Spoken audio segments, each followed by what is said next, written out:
There are 241 town meeting members, 121 constitutes a quorum. The constable informs me that a quorum is present. It is only 7:04, so thank you and congratulations to all of you. Keep it up. The fifth session of the 257th Annual Town Meeting will now come to order. Quick schedule review. We next meet on Wednesday, May 13th. Who knows, maybe we'll be done then, but we also have next week scheduled, the 18th and the 20th. I have to do this every night, people. Could I ask you to be quiet so people can hear the announcements I'm making who want to hear them? Thanks. Tally cards. In your second town meeting packet, way back when, you received a set of red and green tally vote cards. If you forgot your cards this evening, my mic just cut off? I think we're back now. Thanks. If you forgot your tally cards this evening, please go to the check-in table now to get a blank set. You must write your name and precinct number on each card. Tally vote cards without names will not be counted. The seats on the floor of the auditorium may be occupied only by town meeting members, except for the front row, which may be used by members of the press and by members of town committees and town staff participating in the presentation or discussion of articles. Such persons must wear non-voter stickers, which are available at the check-in table. The seats in front of me on the right are occupied by the select board, town manager, finance director is hiding somewhere now, so instead we have the director of planning, town planner, assistant to the town manager, and an IT staff person. Finance committee is seated to my left, but they're not actually. It's the planning board seated to my left. I need to pay attention. Spectators and town residents who are not town meeting members may be seated in the bleachers to the rear of the auditorium. New information for town meeting members can be found on the back table over there to my left. Old information is on the back table to my right. If you wish to speak, you must raise your hand and be recognized. When appropriate, please hold up a green or red card to indicate pro or con on the issue. When you are called on, please first state your name and precinct. If you forget, I will interrupt you and ask you to do so.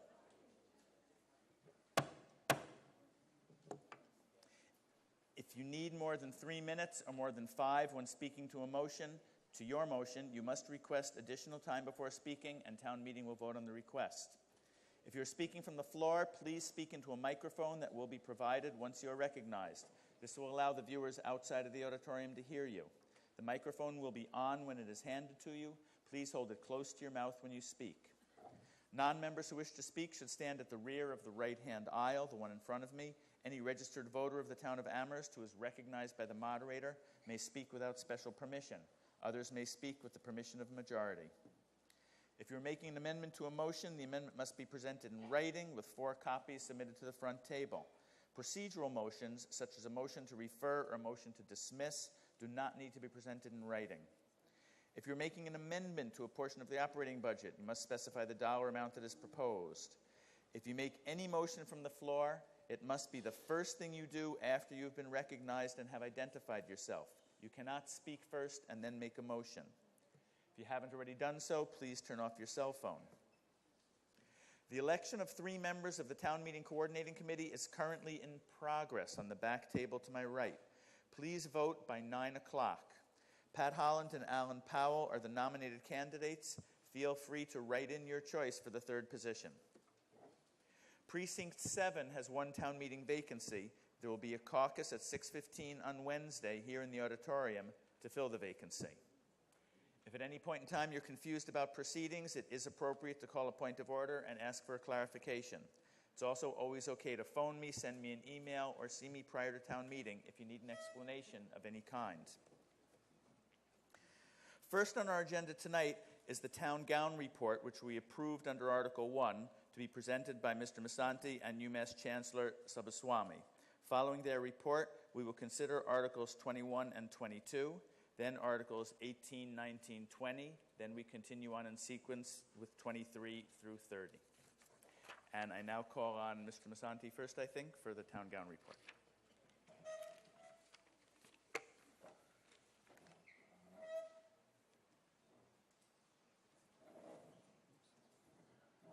Good evening, everyone. Chancellor Subaswamy and I will spend the next few minutes giving you a brief report on the completed town gown study and next steps. The town and the university are in receipt of a housing and economic development plan from our consultants, U3 Advisors. I want to thank the entire 22-member Town Gown Study Committee and their very able co-chairs, Assistant Town Manager Dave Zomek and the Executive Director for External Relations and University Events and many other things, Nancy Buffone, for their leadership and their service on the Town Gown Study Committee.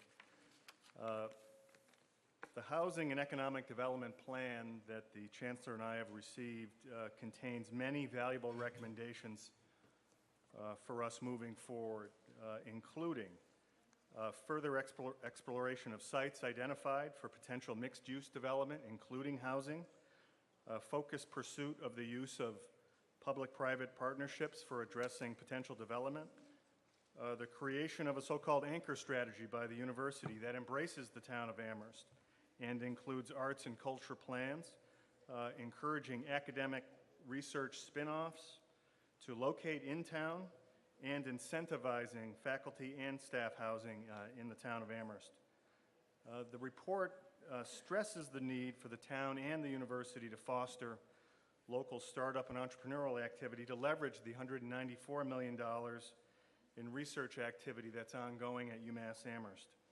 One exciting example of what is possible from closer collaboration with the university is the recent announcement by MassMutual to lease space in the now under construction Kendrick Place mixed-use building in downtown Amherst and hire as many as 50 data scientists, many recent graduates of and doctoral students from UMass, to work on research and development projects right in our downtown. This is part of an overt strategy to create a community for entrepreneurs and provide assistance, networking, and appropriate space. The report also recommended the hiring of an economic development director by the town of Amherst, and I want to thank town meeting for your support for funding of that position in the upcoming budget. Our new director will be on board with us, we hope, on or around July 1st, and I'm now actively recruiting candidates for this position. And lastly, the report recommends the creation of a University Town of Amherst Collaborative, or UTAC, jointly appointed by the Chancellor and me to oversee and facilitate the joint work on these continued housing and economic development efforts. In addition, 3 subcommittees would involve many more participants and focus on housing, economic development, and culture, arts, and living. The town's collaboration and partnership with the university has never been stronger, in my view. With the support of the Select Board and the committed and forward-thinking leadership at the university and in the state legislature, we are seizing this opportunity to pursue economic development and strengthen our neighborhoods in a most collaborative and mutually beneficial way. I am pleased to invite our friend and our partner, Chancellor Kumble Subbaswamy, to speak with us now. Thank you. Thank you. Good evening, and thank you very much for allowing me this opportunity to add to what John Musante talked about in terms of our joint effort. Well, I too want to join John in thanking the Town Gown Steering Committee for its 14-month effort, commitment, in fact, of time, volunteer time, for this partnership over this period. And of course, the town itself for the partnership. I think we've had a tremendous cooperation between the town and the university in this effort and many other efforts this year. The two entities, the town and the university, their destinies are inexorably intertwined, and I think joint planning is really the only way to go forward. There were a couple of points made in the report about the economic impact of the campus, which is worth reminding ourselves. Just taking fiscal year 2013 as a base point, the university contributed $1.9 billion in economic activity to the state economy, leveraging about $241 million that the state appropriation is actually invested. It's really a tremendous return for the state. I always try to remind people throughout the Commonwealth that the UMass Amherst is a tremendous asset for the Commonwealth as an economic engine, and of course it is for the local region. In 2013, we had a lot of construction projects, as we still have on campus, and those construction projects supported more than 1,300 jobs in the region, obviously. Over 5,000 non-student employees. It's one of the largest employers in the Pioneer Valley. Then in terms of FY13, if you also included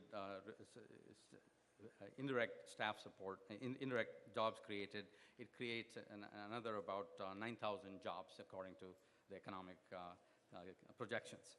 So I hope we all recognize that the university has a tremendous positive economic impact in the entire region and in the Commonwealth.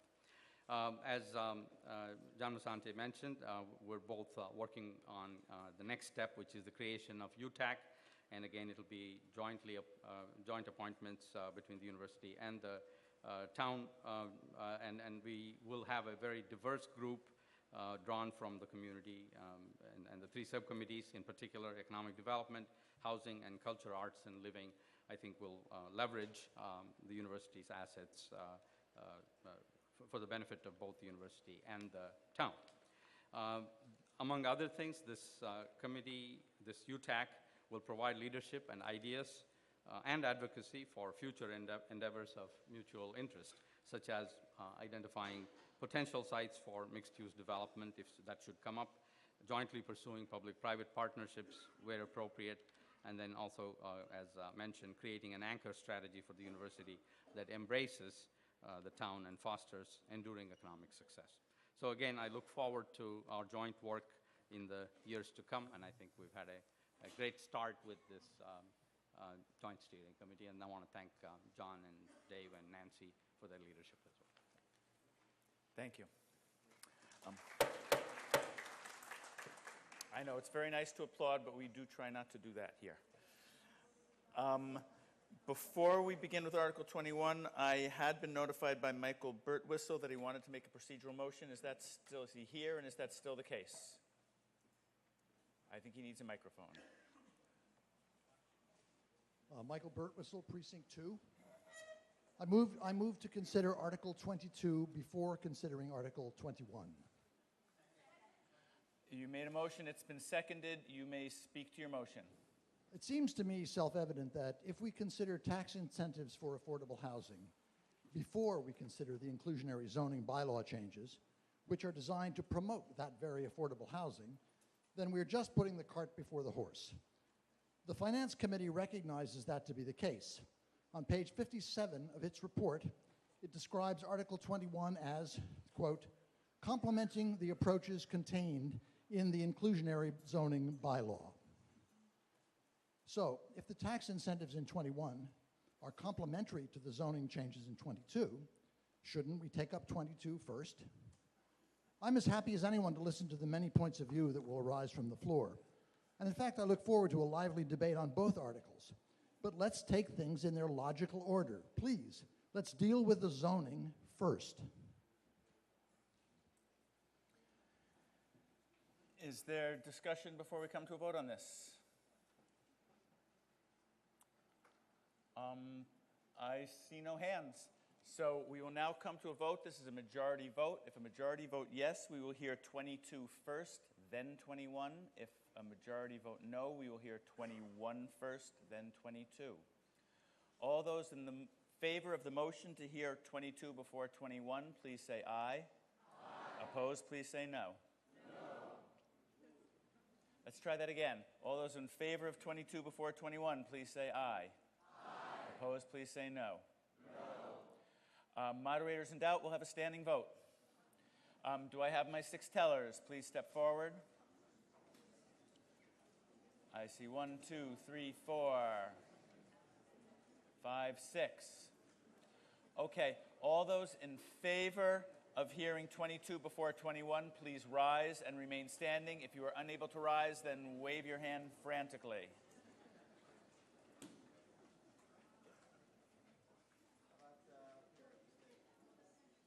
They're all sitting.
You can yell it to me if you want.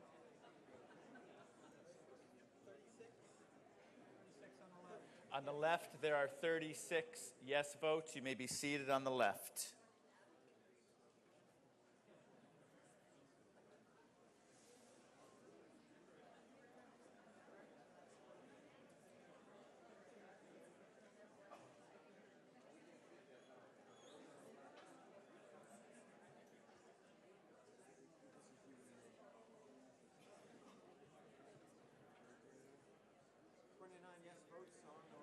On the right, there are 29 yes votes. You may be seated on the right.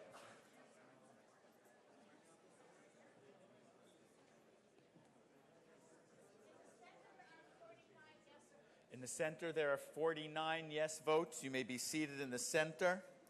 All those voting opposed to the change in order, please rise and remain standing.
In the center, there are 12 no votes. You may be seated in the center. On the right, there are 23 no votes. You may be seated on the right. 18 on the left. On the left, there are 18 no votes. You may be seated on the left. 18.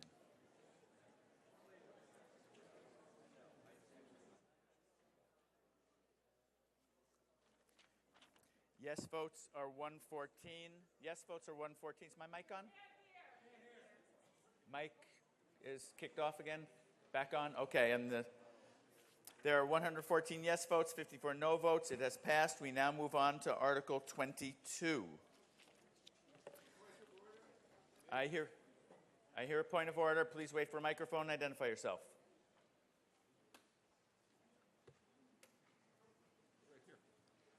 Gordon Freed, Precinct 6. In the Finance Committee book, Article 22 is listed as Alpert. Okay, that's a great point of order, and it matches this little sticky that's in my book here, which is to point out that the attribution is incorrect in the Finance Committee report for Articles 22 and 23. Those were transposed. So 22 really and truly is coming from the Planning Board. 23 really and truly is coming from Alpert et al. So those are just switched around in the FinCom book.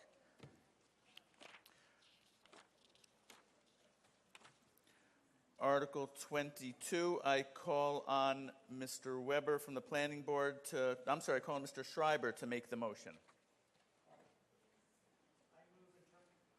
I move in terms of the article. Second. Motion has been made and seconded, and I believe Mr. Weber is, Mr. Schreiber is speaking, I'm sorry.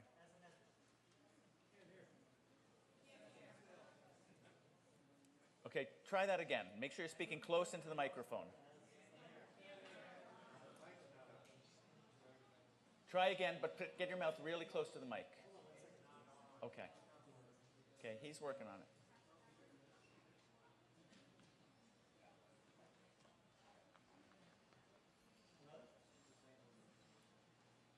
Just say testing 1, 2, 3 right into the microphone.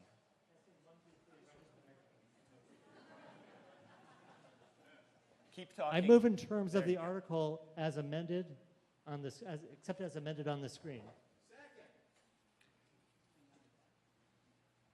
So we need to see the motion as amended on the screen. There we go. So does everybody follow that there are amendments? It is not a motion in terms of the article. We can see the amendments here on the screen. And now, Mr. Weber, who's speaking to it? Mr. Weber now. Good. You may proceed. Thank you, Mr. Moderator. David Weber for the Planning Board. We'd like to request an additional 5 minutes for a total of 10 minutes, please. Without objection, it is granted. Thank you, Mr. Moderator. And thank you to Town Meeting for hearing us tonight. Congratulations to all the new Town Meeting members, and welcome back to those already serving. We are here tonight because our existing inclusionary zoning bylaw has yet to generate any affordable housing. And for the past 2 years, the Planning Board has been working with the community to fix it. According to a recent Boston Globe op-ed by Dante Ramos, housing affordability requires sacrifice, not just from developers, but from everyone. With your help, we wrote a new bylaw that we think fairly distributes the burdens and will actually create new affordable housing. Inclusionary zoning means requiring affordable units to make up a percentage of new housing projects. Affordable means up to 80% or 95% of the median income for this region. If adopted, Article 22 will amend our inclusionary zoning bylaw to require affordable units in almost all new housing projects in exchange for allowing higher density. More affordable housing is needed in Amherst because demand exceeds supply. The 2013 Housing Production Plan concluded that Amherst needs 470 extremely low housing income units, 505 very low income units, and 575 low to moderate income units. These are in addition to 1,500 needed additional units of off-campus student housing. The March 2015 Housing Market Study agrees. It projects that modest income renter demand will increase, but will have to compete with students who can afford higher rents. The Amherst Master Plan says we should aspire to provide accessible, affordable housing to the broadest possible spectrum of our community. It suggests that new developments should include affordable or moderately priced units in exchange for a bonus on the number of permitted units and greater site planning flexibility. The master plan also proposes that we increase the percentage of required affordable units in exchange for additional incentives to developers. It says those incentives could be in the form of tax breaks or density bonuses. And increasing residential densities in the downtown and village centers is a strategy in itself. The Housing Production Plan also suggests a number of strategies to produce more affordable housing. Last year, Town Meeting accomplished 2 of the first 3. You established an affordable housing trust fund that has now been funded with CPA funds, and you modified the supplemental apartment bylaw. Modification of the inclusionary zoning bylaw is next on the list. Current Article 15 of our zoning bylaw applies only to projects that require a special permit for the underlying use. Under this bylaw, only 6 units have been permitted, and none have actually been built. In contrast, Article 22 would have required affordable units in all of the recent projects had it been in place. Now it's Mr. Crowner.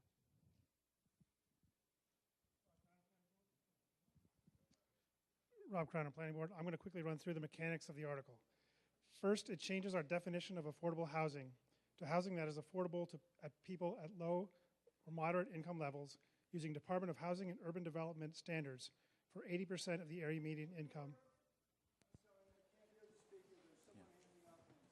Okay, I heard a point of order, and actually I was noticing it. Well, please don't hand out papers to town meeting members in their seats. If you have information for town meeting members, it should be on the back table, but it shouldn't be distributed during town meeting. Thank you. I'm sorry, you may continue. Hang on, I hear another point of order. Wait for a microphone, please. Is that the rule that you just stated, is that written somewhere? Nope. Okay, then under what authority or aegis does that happen? It's under my authority as moderator, and I have control of this room, and I feel it's disruptive to pass things out to town meeting members in their seats. We have a mechanism for distributing information. It's by getting papers onto the back table where people know to look for them. Okay, thank you. You're welcome. You may continue. First, we're changing our definition of affordable housing to housing that... Speak really close to the microphone and speak slowly. The fans make it hard to hear.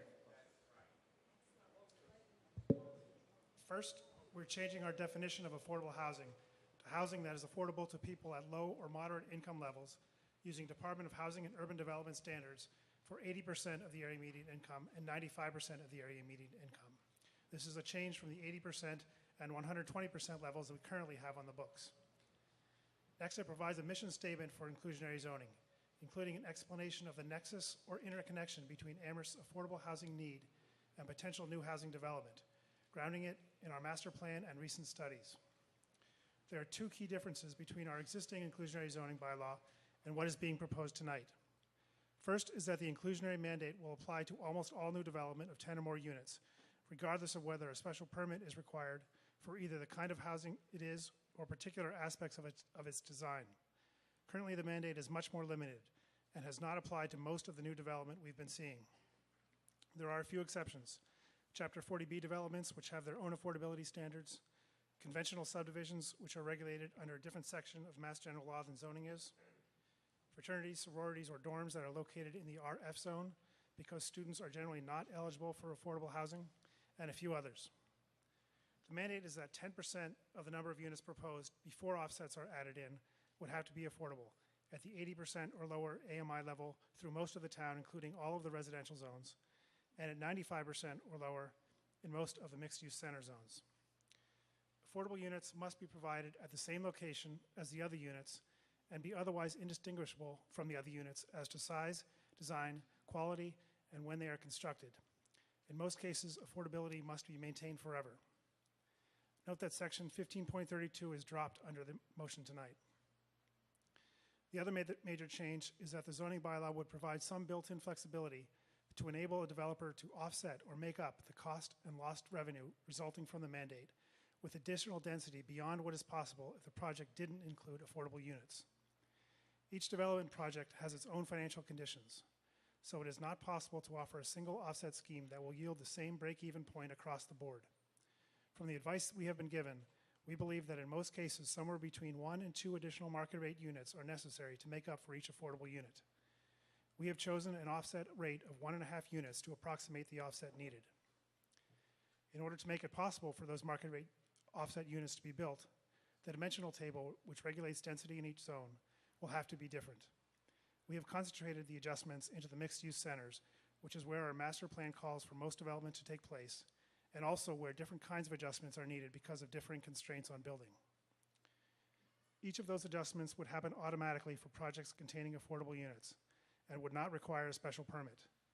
However, no additional modification of those dimensions would be allowed under footnote A, which means that the adjustments are automatic, but with a hard cap. We are proposing one modification that would require a special permit to allow some units in a different location than the rest of the project, but it would be an option only in mixed-use centers.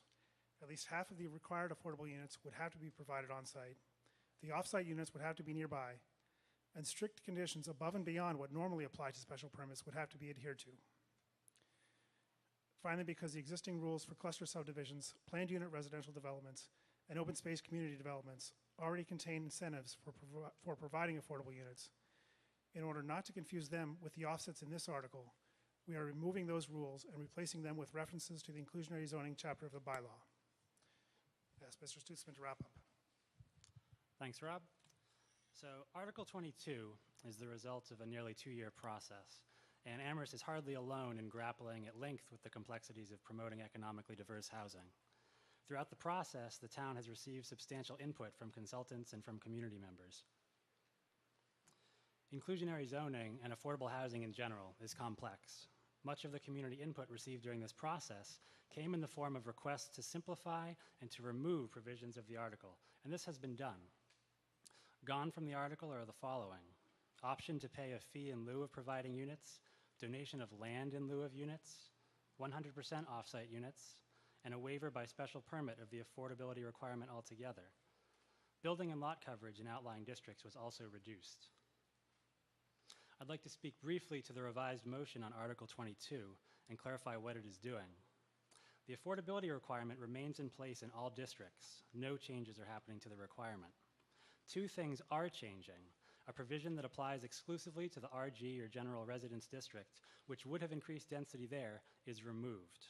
Also removed are the allowance of an additional 10 feet of height and an extra floor in all residential districts. These two changes have the effect of focusing offsets on our mixed-use centers, where decades of planning have said new residential development should be located. To sum up, Article 22 does a number of things. It will require affordable housing in more types of developments than our current bylaw does. It provides offsets to ensure that it will not discourage new market rate housing, which our community also needs.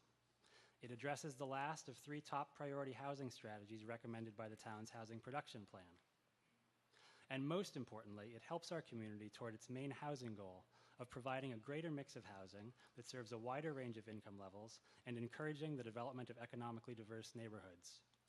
The Planning Board voted 7-0 to recommend town meeting adopt Article 22. Thank you for your time and your consideration. Thank you. Ms. Kruger from the Select Board.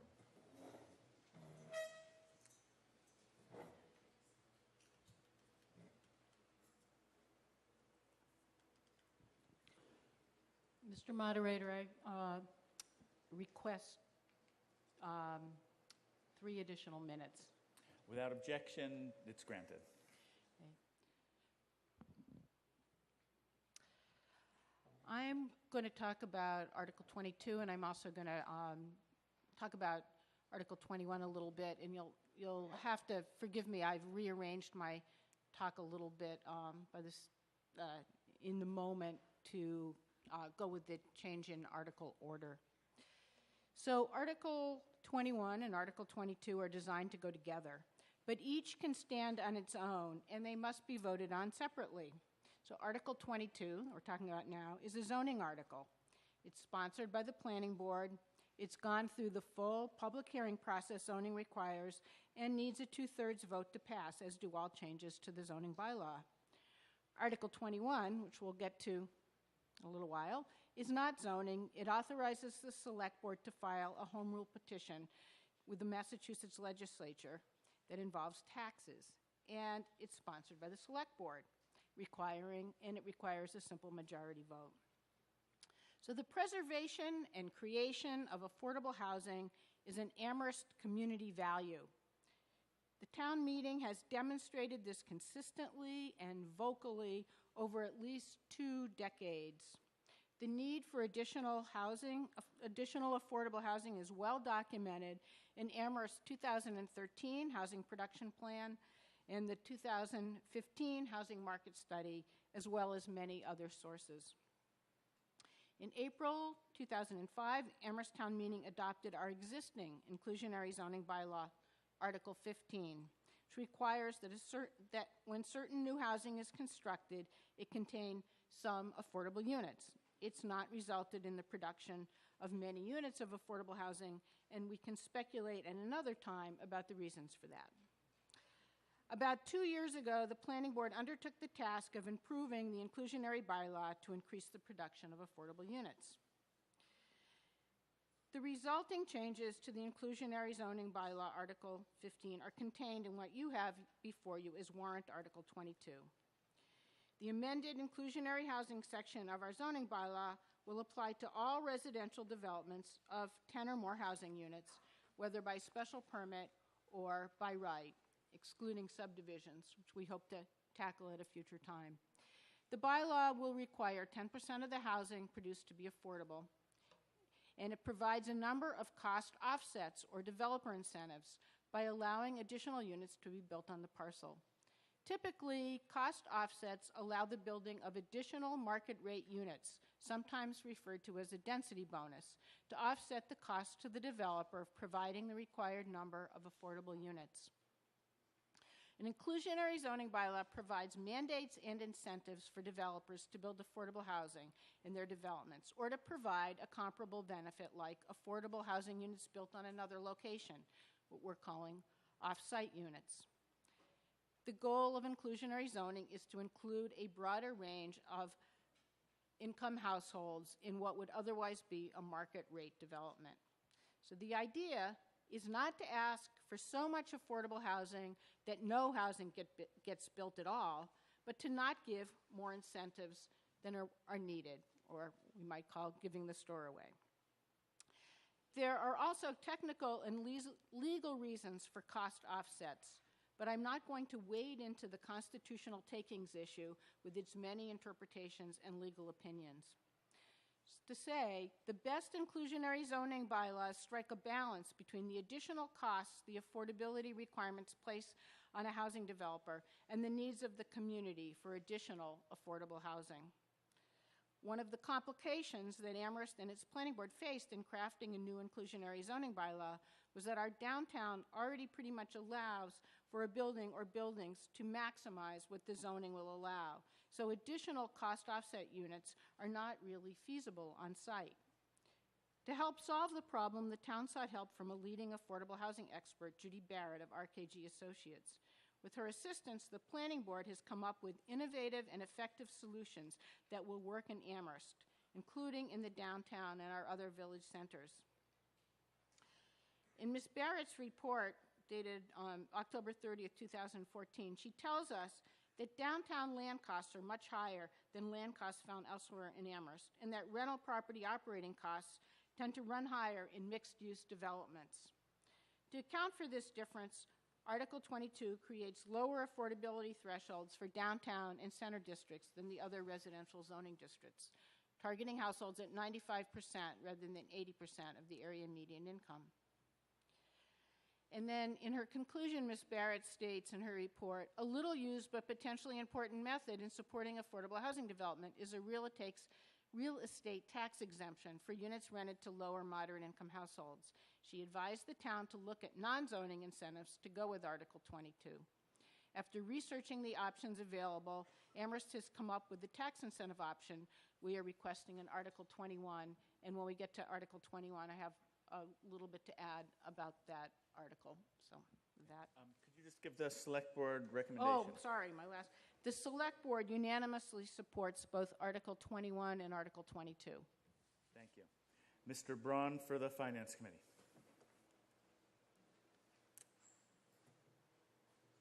Thank you, Mr. Moderator. Could I have an extra 2 minutes? Granted without objection. May not need it, but hate to be rushed. So,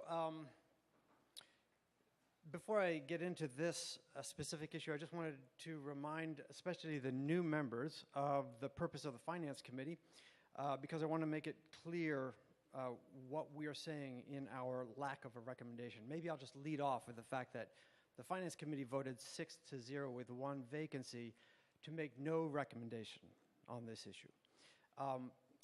But I want to explain why.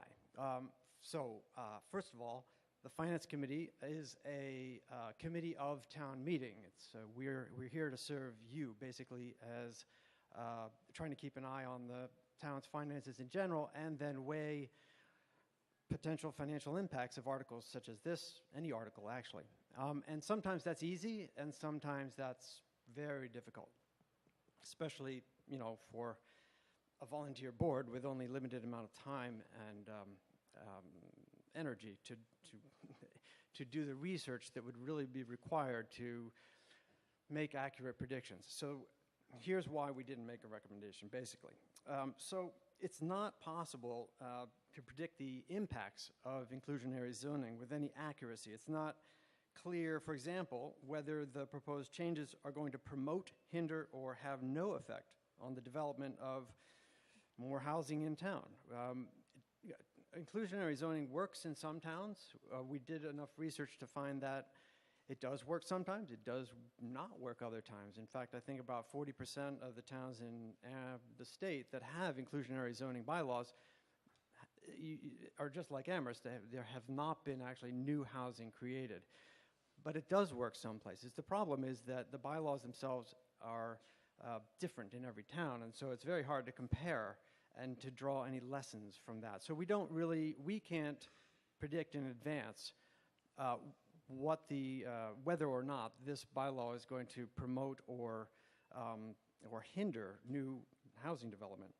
Another critical factor is who's going to end up living in both the market rate and below market rate units in any of these developments. The net economic benefit to the town of new housing units depends on how much new tax revenue those units generate compared with how many town services the people in those units require.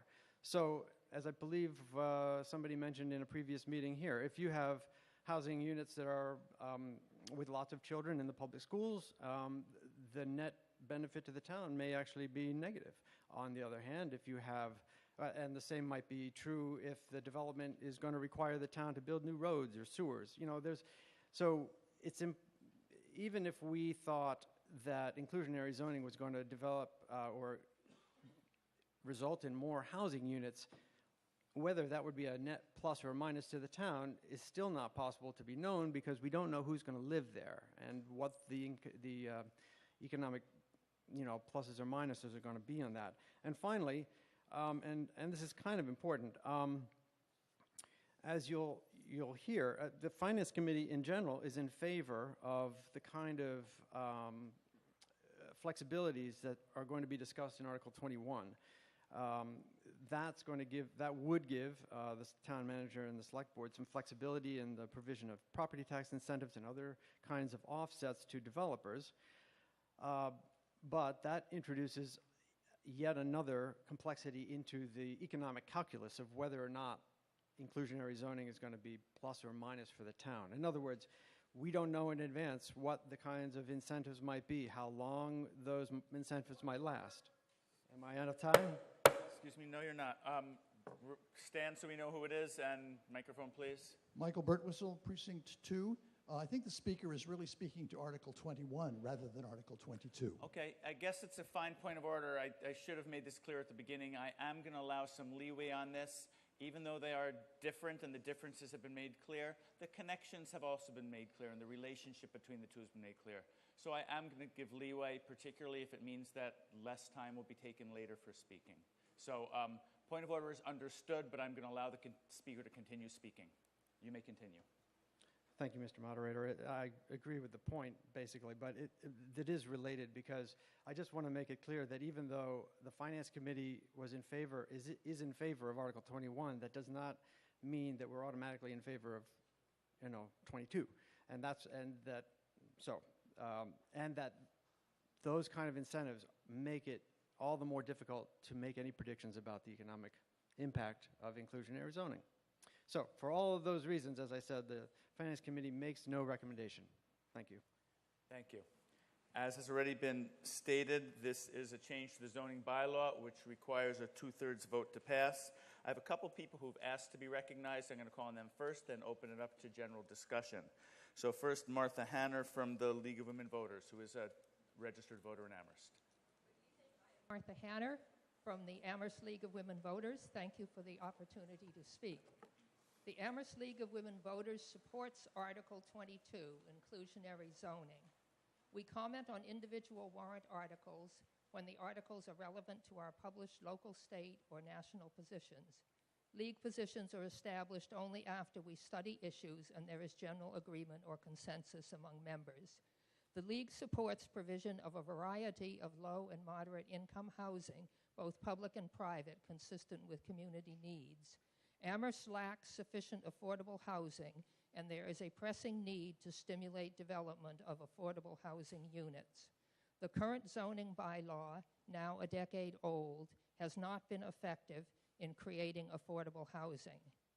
In order for affordable units to be incorporated into new residential multi-unit construction, there has to be some means for the developer to recover the cost of providing those units. The League supports zoning and other land use policies to encourage creation of affordable housing, including moderate increases in the number of attached dwellings and in density as incentives. Article 22 follows the recommendations of outside consultants, consistent with the League position, in allowing specific increases in the number of units, density, and certain dimensional requirements in order to make provision of new affordable units financially feasible. While no zoning bylaw will ever be perfect for every situation, we believe Article 22 merits your approval. It will be an important tool as part of the town's overall efforts to increase the supply of affordable housing. For the reasons I've given and our written statement provided to town meeting members online and in the handouts on the back table, the Amherst League of Women Voters urges your support for Article 22. It's time to move forward. Thank you. Thank you. And town meeting member Kevin Collins has asked to be recognized. Stand up so the microphone knows where you are.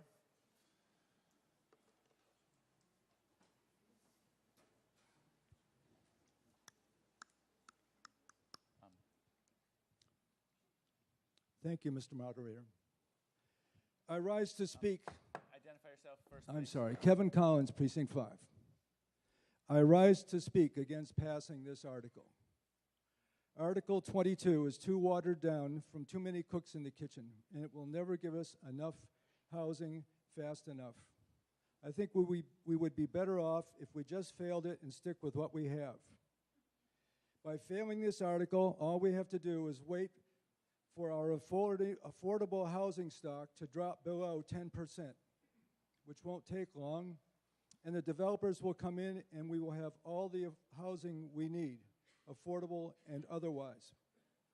Our housing study says we need housing now because families are leaving Amherst and will continue to leave unless we do something now, and we are out of time.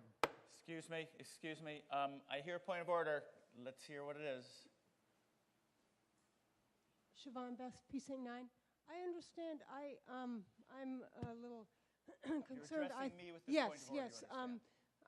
I understand that the speaker is identifying himself as Precinct 12, but I understand that, or Precinct 5, that his the precinct that he's identifying himself as being a resident of is actually a business address. Okay, I'm so sorry. I just want to clarify. I'm not going to accept that as a point of order. This town meeting member was checked in, and as far as I know, I assume he's a valid town meeting member. If you want to pursue that with the town clerk at a later date, you may do so. Thank you. You may continue.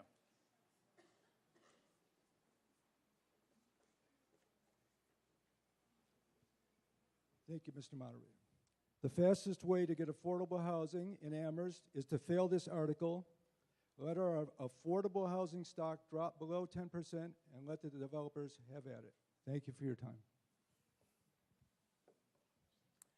And we are now open to general discussion. And right here in the front row.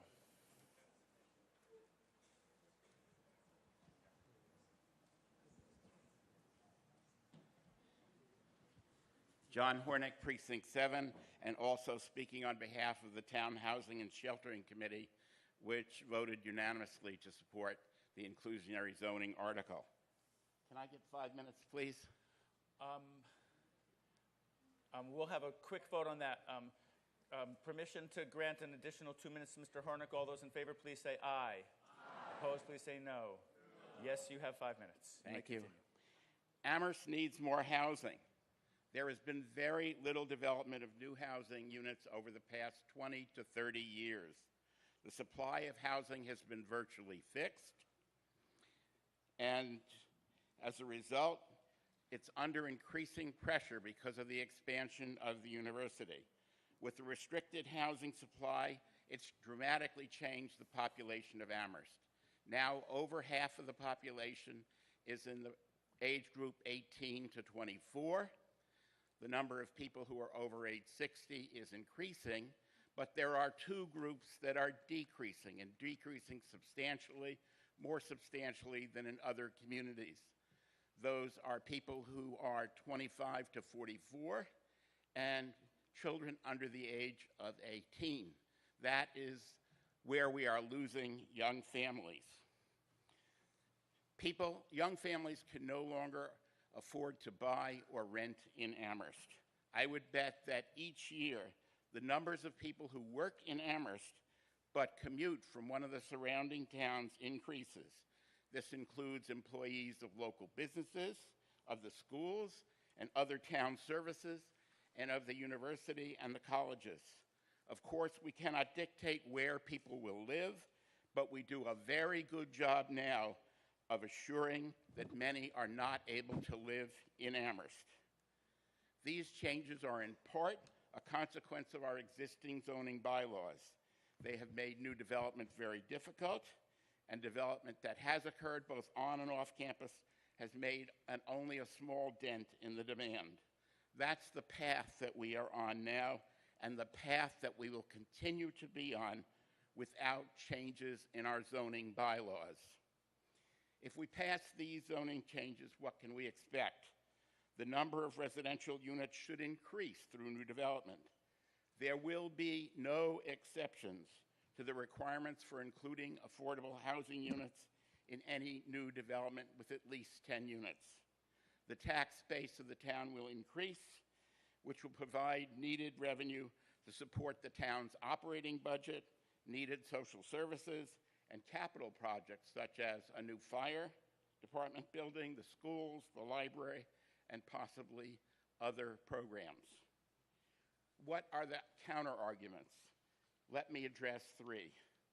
The university should be responsible for building more on-campus residential units. Not going to happen. The university will not be adding near enough new capacity for the simple reason that it cannot afford to do so. The costs of building on campus are such that new units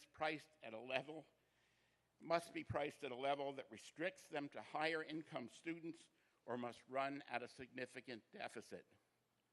Two, significant new development in Amherst will change the character of our small rural community. Folks, that character has already changed. It began changing 50 years ago when Mass Aggie began to grow. When my family built a new home on Carriage Lane in South Amherst 30 years ago, virtually all of the houses were occupied by families with children in the schools.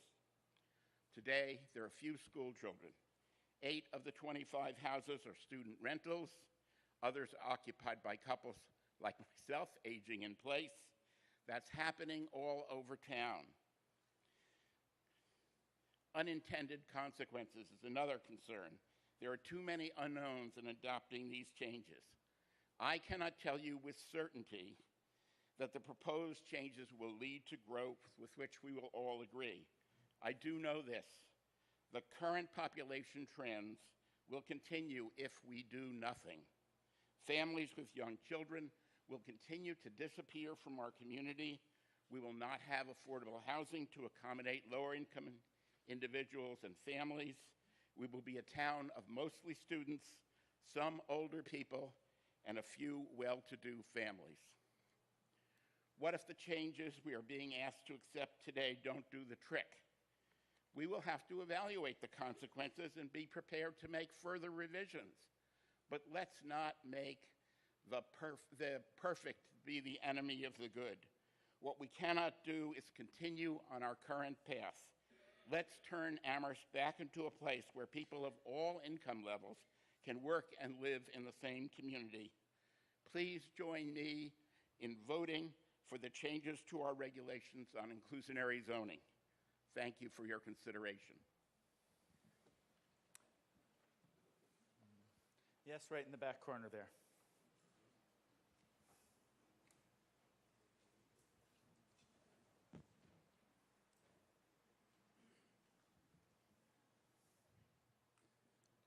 Vince O'Connor, Precinct 1.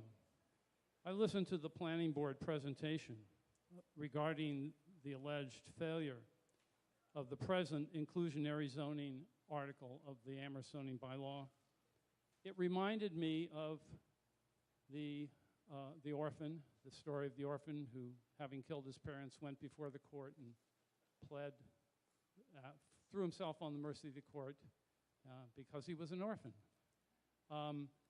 The planning board, the reason the article, the current affordable housing article has failed is because the planning board, prompted by the planning director, interpreted the existing Article 15 in a manner that exempted the last 3 large housing projects, all of which were from the same developer.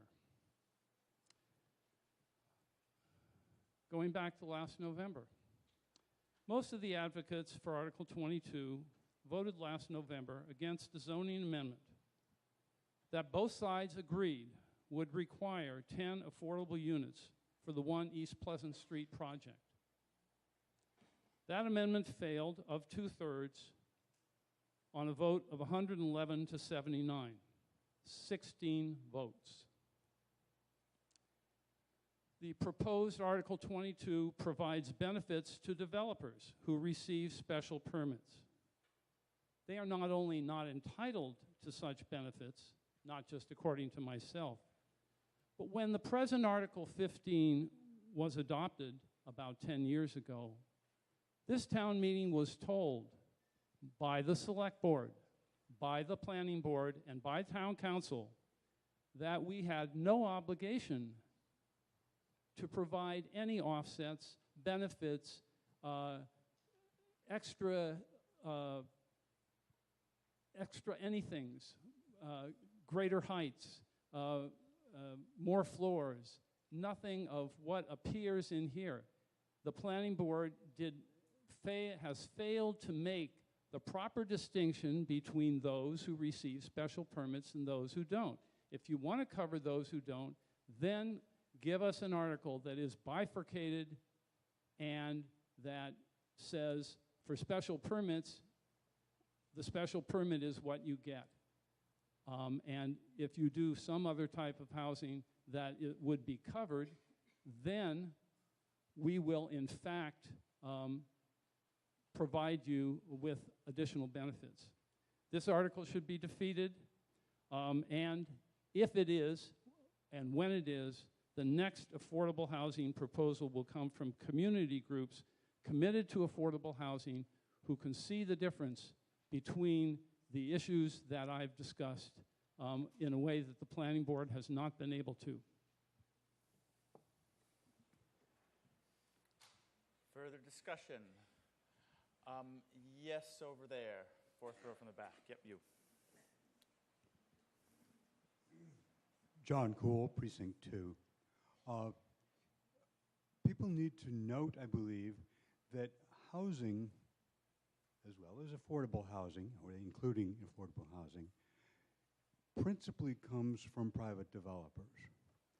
Now, our existing housing law has not invited private developers. To the extent that we get housing units, we affect affordability. But even more so, to the extent that we hope for affordable housing units, we have to make the proposition affordable, or that is attractive, to developers. To deny that is simply a shot in the foot. We do not get housing if developers don't want to make it.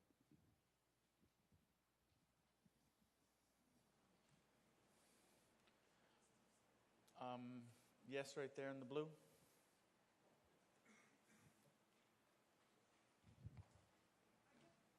Wait for the microphone and identify yourself first.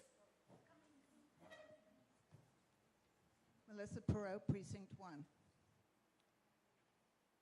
I haven't been in Amherst terribly long, but in the last couple of years, maybe 3, where we have had no intervention to produce the kind of housing we want for families and lower income. In North Amherst, I happen to know that a new family has come in and rented on the bottom end of Summer Street. Speak closer. Sorry, I'll try again. Is that better? A new family is renting on Summer Street. Another house has been restored and is suitable for a family. It's presently used by students. But when we provide the housing that we voted for with Olympia Place, and which hasn't been built, the pressure might come off so that that house could also be rented by a family. We've also had a family move in on Pine Street that I know of. And Harris Street also has several families living there now and creating a very nice community there. Furthermore, we have two proposed affordable units coming to North Amherst without the benefit of any new zoning law.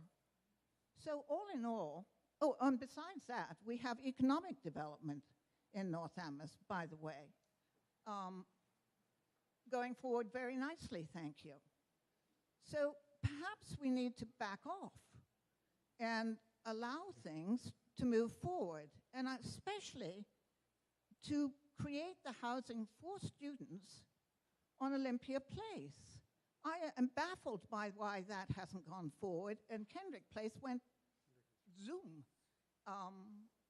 It would help if the university can't afford to build housing, that we go forward with that which we have proposed for private student housing. I don't think this legislation, this regulation is necessary. Let's leave it alone.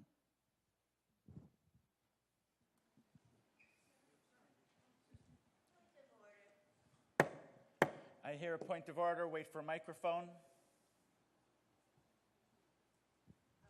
Wait for a microphone. Adrian Teresi, Precinct 7. With apologies, Mr. Moderator, but have we dispensed with the use of red and green cards? There seem to be a significant number of hands. I don't see any cards. Okay. No one is obligated to use red and green cards. I say every night in my opening statements that I encourage it, and I still do encourage it. But that's as far as I can go. It is not a rule of the town or of town meeting. It's just something that I do indeed encourage. Thank you. And I see a hand with a green card, so I'm calling on that person. Aaron Hayden, recently of Precinct 8. I'm concerned that our considerations of this article tonight might fall victim to recent successes which don't decrease the need for this kind of action.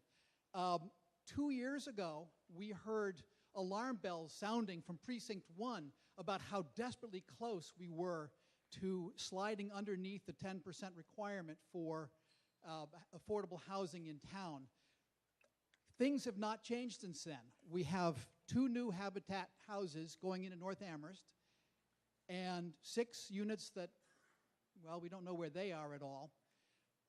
We do have concerns, and we should share them with our colleague from Precinct 5, that there is a potential for 40B, unfriendly 40B projects. The last 40B project that we had in town was actually a friendly one, and it worked out pretty well, although we still hear about it quite often. So I would like to be appreciative for all of the efforts that have kept us above the 10% affordable housing stock in town. It might be nice if we heard about some of them, and realize that yesterday's success does not preclude the need for continuing and doing something more. Thank you. Thank you. I don't know what it means to hold up a red and a green card. Okay. So, actually, second row from the back, third in, white shirt there. Wailing Greenie, Precinct 10. I would like to ask everybody to consider not to support this article, and my reasons are twofold. One, we were told that because of the legal reason that we would be subject to lawsuit if we ask for affordable housing when we give special permit. That was the reason was never brought up in 2005 when I was on the select board.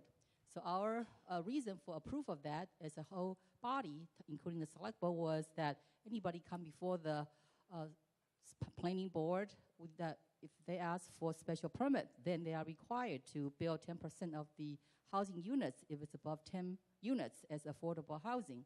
So that ruling is still stand, and I feel that the current reason is just mere a threat, and I do not hear any particular support for that claim. And my second reason for not support this is that about the fact that so-called not enough affordable housing being built because of the unattractiveness of the current zoning. but I want to remind everybody has been the track record of the town. Just in the past 30 years, 40 years, there aren't not enough housing being built, period. Not just not enough affordable housing being built. And the reason that we can all speculate, but reasons such as the very expensive land, for example, itself could be a deterrent for not building a housing, period. So I'd like to ask everybody to consider these two reasons when you consider this article, and I would encourage you to say no to this article number 22. Yeah, front row right in the corner here.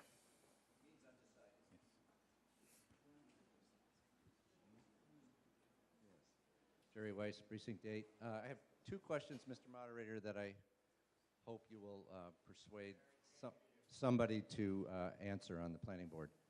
One is that the reason we're hearing this article now instead of after 21 is because of a comment in your writing about the link with 21. I couldn't find anywhere in 22 any linkage to 21, so could you explain how it does work together? Is it an either or an and how would that be determined? Maybe I'll just leave it at that one question. Yes, you may respond.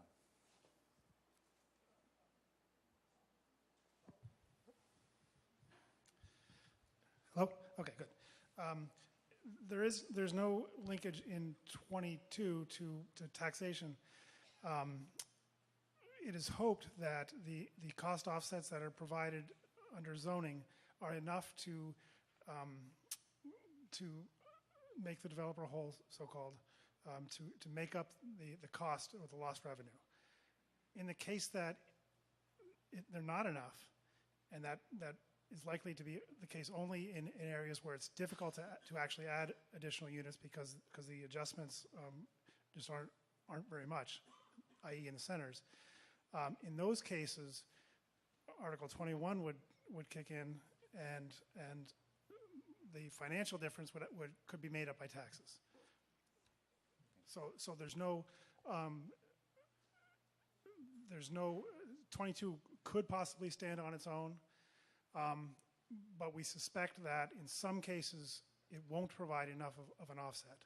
And so therefore 21 is also necessary. Thank you. I just want to remind the meeting that I have very limited powers of persuasion to convince people to answer questions. And in fact, no one is charged or obligated to answer questions. You can ask, and sometimes they're answered, sometimes they're not. Yes, third row from the back on the aisle there.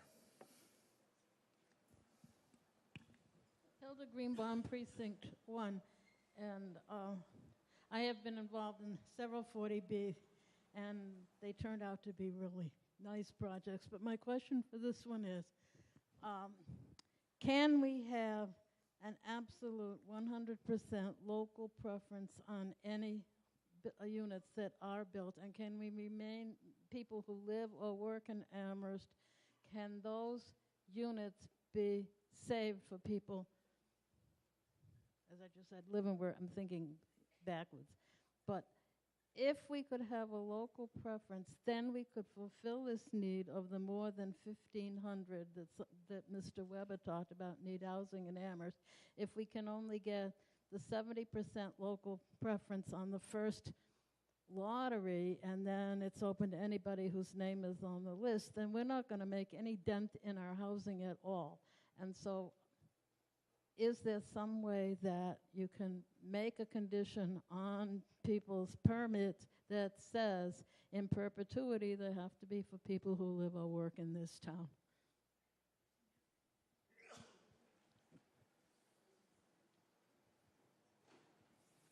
I see no hands from the front, so further discussion.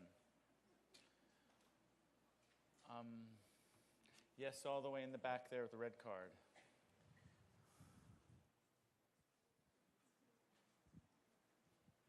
Thank you. Janet McGowan, Precinct 8. The good news is that we pretty much all want affordable housing, and it's not a debate here about whether it's needed. The debate is really about whether Article 22 will accomplish the goal, and if it's a good article. I think the bad news is that Article 22 is not ready yet. A lot of time and hard work has been spent on it. There have been significant changes from the community input that took place this past year. The planning board dropped the payments in lieu of taxes, which the expert had recommended against. They were in this article. They were finally removed.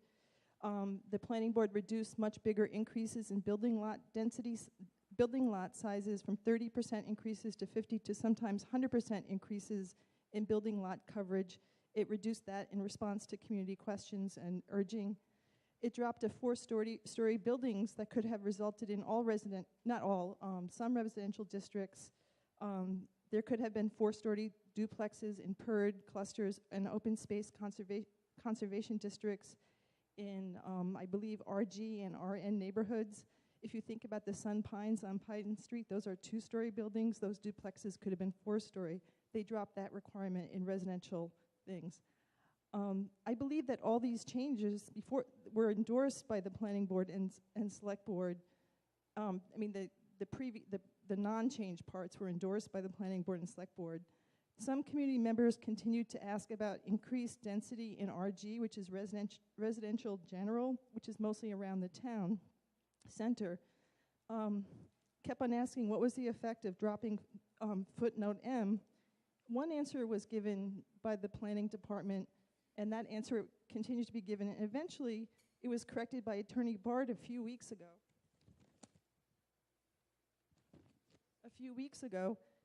The result would have doubled the density in RG. That's why you see that amendment. It was very recently pulled out. I believe the planning board and select board all endorsed this doubling of density in RG, probably without even realizing what it meant or would result in. I spent a long weekend thinking about what else is in Article 22, and I couldn't answer it. It's a very complex article. It's not fully vetted and understood. The questions and critique by community members has improved this article, but it's not ready yet. Still left to do is to remove the exemption for fraternity and dorm housing in the RF district. I think we should impose a 10% affordability requirement on that. Some people on the planning board were pushing for the 10% affordability requirement for extensive renovations, and that was dropped because there wasn't enough time to work on it. I also think we need to make sure the 10% requirement applies to all the units, the count at the end of the project. Right now, you put the 10% requirement on, you add the offset units, and the affordability actually drops to 8.4%. Finish up, please. There's still more work to do. Many people support this effort. Let's just spend a little more time on it and get it right, and know we have the right article.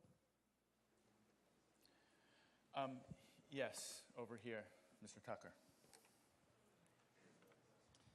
I'd just like to respond quickly to a number of the last speakers' representations which are inaccurate. It was the planning staff's analysis which determined that the footnote M dimensional change in the RG district needed to be changed. It was the planning staff's analysis of the residential districts and the potential increases in density that led to decreases in the lot and building coverage in those areas, working with the planning board. I'm not aware that town council was involved in any of that at that point. Hopefully we won't need to involve town council, but we can if we need to. A number of other issues. Ms. Greenie previously asked why there was... Mr. Tucker, I believe he's answering a question that was stated by... Excuse me. No one interrupts when I'm talking. Is that clear? No point of order until I finish talking, please. When I'm talking, you need to listen to me, and then if you have a point of order, you can make it. But I will not be interrupted up here. Is that clear of everybody? Okay, do you have a point of order in the back there? Okay. I have ruled on your point of order that it is my opinion that he's answering a previously stated question. Okay, then you may make your point of order.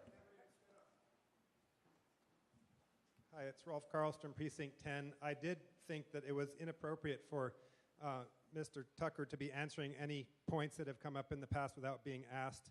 And I noticed that these questions are always answered in a particular way. I think the point of order is we should be able to have as much time on the floor as without people on staff having the free rein to talk as long as they want about any comment from before. Okay, let me answer that point of order. I made clear in my opening statements at the beginning of town meeting and a couple other times as well that I give a little leeway to town staff and committee members and petitioners, and I do tend to call on them more and give them more time. If that's a problem, then there's an election every spring and you can elect a different moderator. But that is my policy in town meeting. I hear another point of order in the front row. Wait for a microphone, please. Mr. Tucker was saying in response to Ms. Greeny's question, there was no question from Ms. Greeny, and the town meeting rules say that only town meeting members are allowed to speak unless permission from the body is granted. I don't believe Mr. Tucker sought permission from the body to respond to Ms. Greeny's question. I don't think he's authorized to speak. Okay, I rule that he is authorized to speak. Mr. Tucker, you may continue. Hello. Thank you, Mr. Moderator. Ms. Greeny asked sort of a rhetorical question. She was asking why the original 2005 zoning bylaw that addressed inclusionary zoning only in terms of special permit projects was still not holding. And the answer to that is that law changes over time. It changes through court cases. It changes through the practice of communities trying to exercise inclusionary zoning. We have worked with several consultants here, most notably Ms. Barrett, who spoke specifically to what has worked and what has not worked in Massachusetts communities. Part of Amherst's... I hear a point of order. Wait for a microphone, please. If the town planner... Identify yourself, please. Yeah, Vince O'Connor, Precinct 1. If the planning director claims that the law has changed, I want him to cite the law because I don't believe his statement is correct. Okay, he gets to say what he wants to say, and he's not required to do what other people ask him to do here. You may continue, Mr. Tucker. I just want to say that is an example of something that is not a point of order. You can disagree with somebody, but it's not a point of order when you do. Mr. Tucker, you may continue. Most recently, the Planning Board has worked with consultant Judy Barrett, who is probably the preeminent consultant in the state on inclusionary zoning, and part of what she provided the Planning Board and the staff with was perspectives on what has worked and what has not worked in other communities. Citizens have asked that the board address the problem of projects that were not special permit projects going forward without the provision of affordable units. That is what Article 22 was in very large part designed to address, with the assistance of Ms. Barrett, whose experience in other communities helped to inform that process. Thank you. Third row right on the aisle there. Tim Neal, Precinct 4.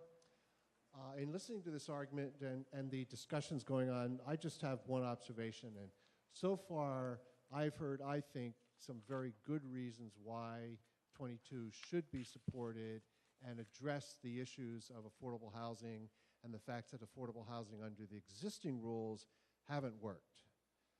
I have not heard any reason of the opponents who have been arguing vehemently against this to keep the status quo. I just don't understand the objection to this. I think it's something we should try. There's risk. I don't see the risk of proceeding. I think there's only benefit, particularly because of the past history. And I think we should seriously consider supporting Article 22.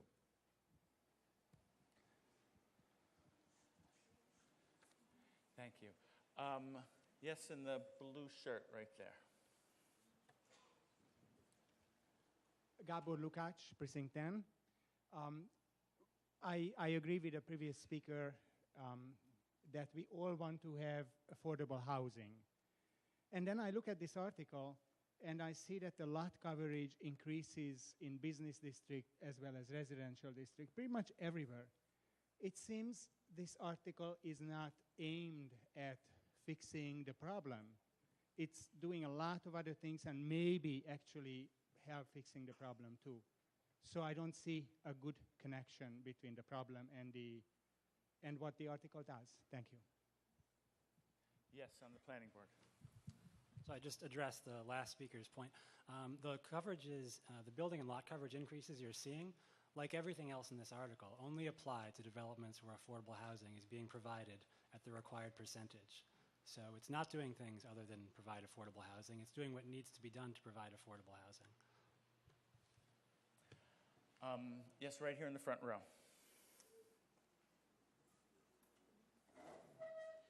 Carol Gray, Precinct 7.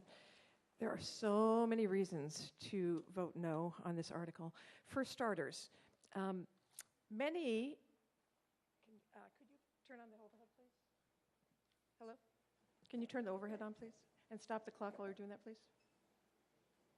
Okay. These are some of the communities that have inclusionary zoning. I did some research on it. I never saw an issue that communities were being sued for things being a taking because they had affordable housing. We had zoning on the books for decades that required inclusionary zoning, 1 unit for every 10, one affordable unit for every 10 when it required a special permit. On Southeast Street, a development that I'm very familiar with, it was going to have 17 units. It was going to have 2 affordable housing units, and that was never an issue. Now, we hear now that maybe because those were special permit and this is not, that we need to have all these extra bonuses. But that was never discussed back when we had it mandated. And also, if you recall in town meeting, the planning staff, I agree that a lot of this comes from the planning staff, had urged us to convert special permits to site plan review on many different aspects of zoning. We're talking about unintended consequences. The planning staff has done many things urging the body to pass zoning laws that have had terrible unintended consequences. For example, the parking district changes that allowed that 5-story monstrosity in our downtown. This is about unintended consequences. Excuse me, there's been a point of order, so we need to hear it. Wait, excuse me, sir, wait for the microphone, identify yourself, and declare what your point of order is. Kevin Collins, Precinct 5. The speaker's not speaking to the article. I need to be the judge of that, and I'm giving a little leeway here, so you may continue. And folks should assume that I'm paying attention. I'd appreciate that. You may continue. The previous inclusionary zoning that was on the book for decades had tougher provisions. For example, they said that if you were over 10 units, instead of just 1 affordable unit, you'd need to have 2.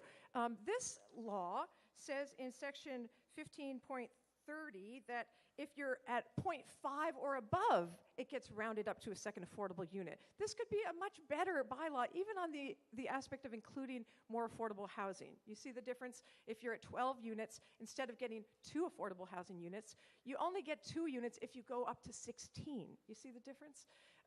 Another point is, look at the language throughout this article. This proposal is to switch the language from permitting body to approving body. So now the presumption is that any body that's doing permits is the approving body. You know, I'm a former public defender. We never had acquittal juries. We had juries. You see the point.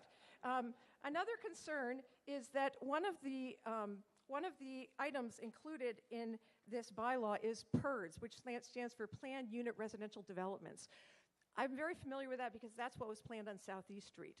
Those were already special permits. They already required more stringent requirements than this law, and yet this law is wrapping these in. And it's also including waiver provisions. Waivers are enormous. They take the power from town meeting. They put it to a body appointed all by the town manager. This is a major power shift, and half of this proposed bylaw is about waivers. I urge you to vote no.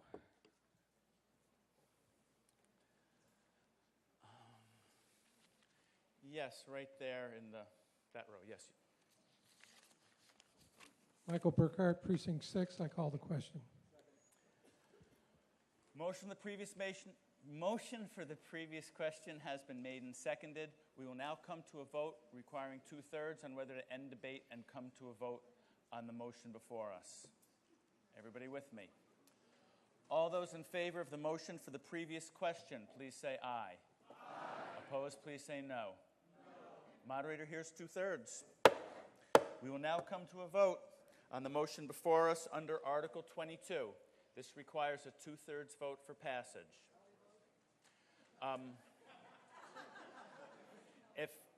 If 15 of you raise your hands, we can go straight to a tally vote. Yep, we're doing a tally vote. Okay, so let me tell you what we're doing here. We are using tally card number 3. Tally card number 3, tellers will be collecting.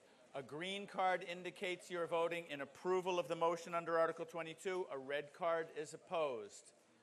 Please remain in your seats until your cards have been collected and your row has been released by the tellers. I hear a point of order. Can we be quiet for a point of order, please?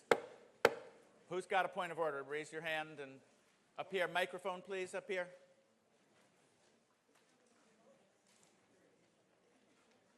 Larry Kelly, Precinct 5. Don't we have to do the voice vote first anyway? Come on, it's kind of cool. No. Well, let's do it anyway. No, thanks. I like to telegraph. I hear a point of order from way over here. Can we get a microphone over there? Or can you come forward?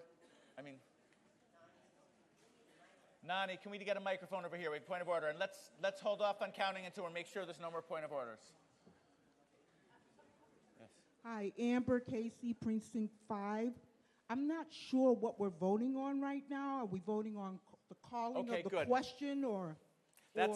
So that's an example of a really good point of order, by the way, so thank you very much. The motion for the previous question already passed, so we are now voting on the motion under Article 22.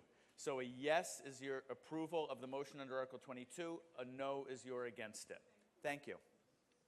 Okay, continue now. Tellers can collect, people can pass their cards.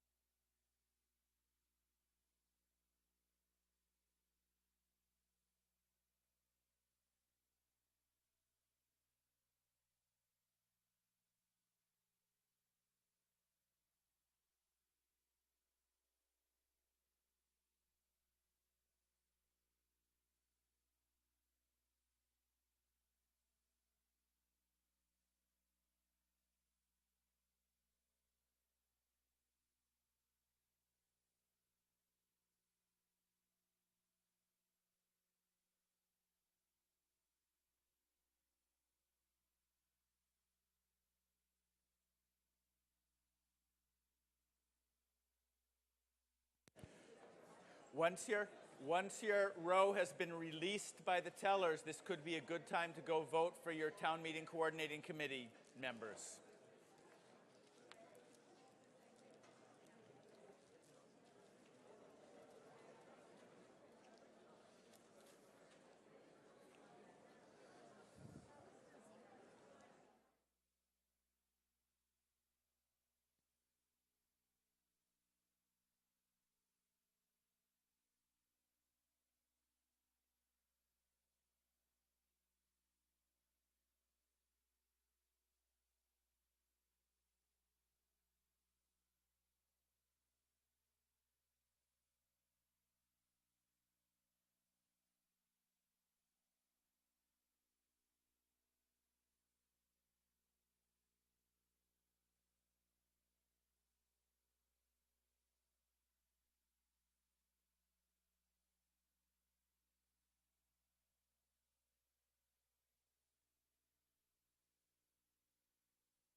final vote is 88 yes votes, 100 no votes. Article 22 does not pass.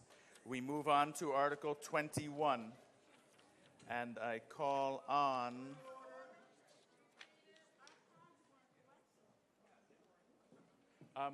can I see the tellers from the right section, please? Tellers from the right section? Did you pass your cards over? You're just holding on to them. There's a couple more cards that weren't collected. They forgot to pass them over.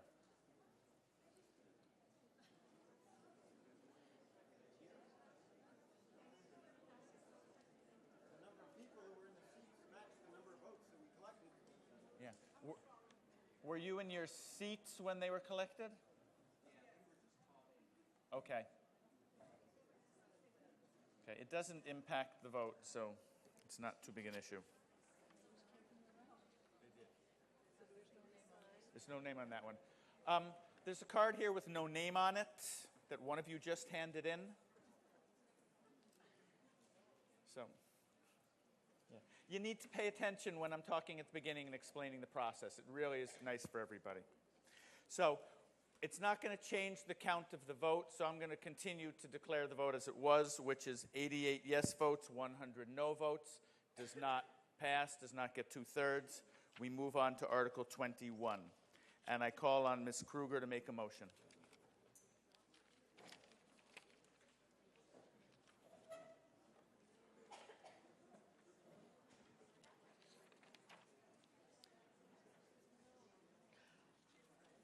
I move in terms of the article, provided further that the maximum property tax incentive shall be based on the difference in net operating income for such development with affordable units and the net operating income without such affordable units.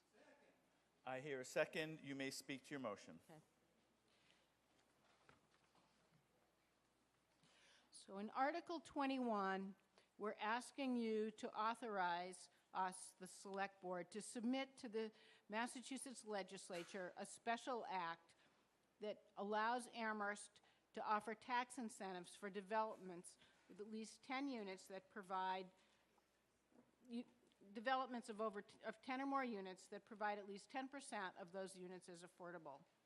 Each tax incentive will be negotiated on a case-by-case basis depending on the cost offset needs of a specific affordable housing development. Each negotiated tax incentive will run for a maximum of 10 years, and the tax reduction will only apply to the difference in net operating income between a market rate development and one with affordable units. It will not impact the current amount of taxes available to the town. And to make this absolutely clear, the language you saw tonight was added to the original article. We need a special act of the legislature to do this because expanding local taxation authority needs state approval. We estimate that it will take 4 to 6 months to be approved by the legislature once submitted. If you approve Article 21, Amherst will be breaking new ground when we request a special act from the legislature.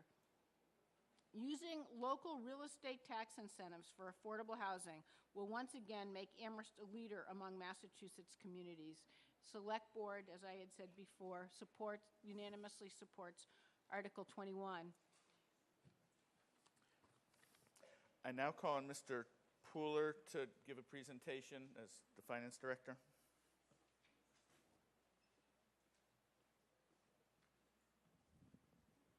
Thank you, Mr. Moderator. I would request 2 additional minutes, please. With no objection, you may continue. Good evening, ladies and gentlemen. Thank you for giving me the opportunity to explain Article 21 to you. As you've just saw from the last hour and a half, affordable housing is hard. If it was easy, anybody could do it, but we're taking it on, and we gave a shot at it tonight. We'll go back, and I think affordable housing and inclusionary zoning isn't going to go away in Amherst, and how we get more affordable housing isn't going to go away. There are lots of ways to do affordable housing. Some of it is through spending money directly through the CPA. Some of it is through the kind of deals that were done at Rolling Green recently. One of the ways is to do it through something like we have in Article 21 by providing tax incentives. We think of these all as different tools in the tool belt, and this is one of them. So tonight I'm going to talk about letters and numbers. The numbers I'm going to talk about first are the number 10. As Connie Kruger said, Article 21 refers to new housing developments that provide 10 units or more, in which 10% of those units are affordable. There's a tax credit that would last for up to 10 years. And the whole idea is generally to make the developer whole, so that you can't expect a developer to build something if he or she is going to be losing money on the deal. So you basically have to make the project look like it would look like if it had all market rate housing. And I will show you how we do that. So right now a building that exists is paying this amount of taxation. And then if a new building with affordable units goes in, there's a new value. And with nothing else changing, it would start paying taxes at that level. So it would be the combination of the blue and the whatever color that is, orange. What this article does is to say that we can negotiate a tax break in which we are basically not taxing this full amount of this orange right away, but phasing it in over time, only taxing a percentage. And then eventually, the project, after the tax incentive expires, would pay the full amount like any other piece of property in town. So those are some of, conceptually, numbers. Now I'm going to talk about letters. Oh, you know what? This is the wrong. Mr. May I ask that for a pause? Yes. Got a technical issue we're working on here. I saved something on the drive, the J drive today, with an updated file here. This is the old file. And it's not there on the J drive. All right? I'm going to skip over these. I originally had for tonight I had a smaller example. So I'm going to talk tonight about what would say if you had a 50-unit building. And this is how we figure taxes on buildings now. We look at the number of units, the rents that are paid, we add up all those rents, and then we figure, the assessor figures there's probably a 5% vacancy rate, and then he figures there's expenses like heat or security or so forth, and he uses a standard number for that. He then gets net income. From that, he then calculates what the value of the building is by using something called a cap rate, where you divide the income by 11%, which is a standard number that assessors use, to get a value of the property. And that would then get you a property with this kind of income stream that was worth about $6 or $7 million, that then would be taxed every year at $122,000. If it has affordable units in it, what would happen is that you'd still have 50 units, but that some of those units would then be affordable. They'd be paying lower rent. And so what we do is we then take that same information and we calculate the rent, we calculate a vacancy amount, we calculate expenses, and we see that there's less income. That less income also leads to less taxes. So you get less income on one hand, but we also tax you less. So we figure those two numbers together. The net income change, which is the net operating income that was referred to in the article, you figure the difference between that and the tax savings, which means that this landlord is going to be losing $19,000 per year on a 50-unit building that has affordable units. So that is the tax break that we would be giving. Now, 50 is a pretty big-sized building. The example I was going to show you tonight actually shows one of 24 units, where the break would be half that amount. The point is that there's a limited amount of tax break that would go in order to make up for the lost rent. We would phase it in over time. It might come all the way in the beginning of that 10 years, or it might be spread out over 10 years. It would be negotiated by the town manager. using the exact same numbers and exact same basis that the assessor uses when the assessor figures the taxes on any apartment building in town. If there are further questions, I'd be happy to answer them at a later time. Thank you. And now, Mr. Kubiak for the Finance Committee.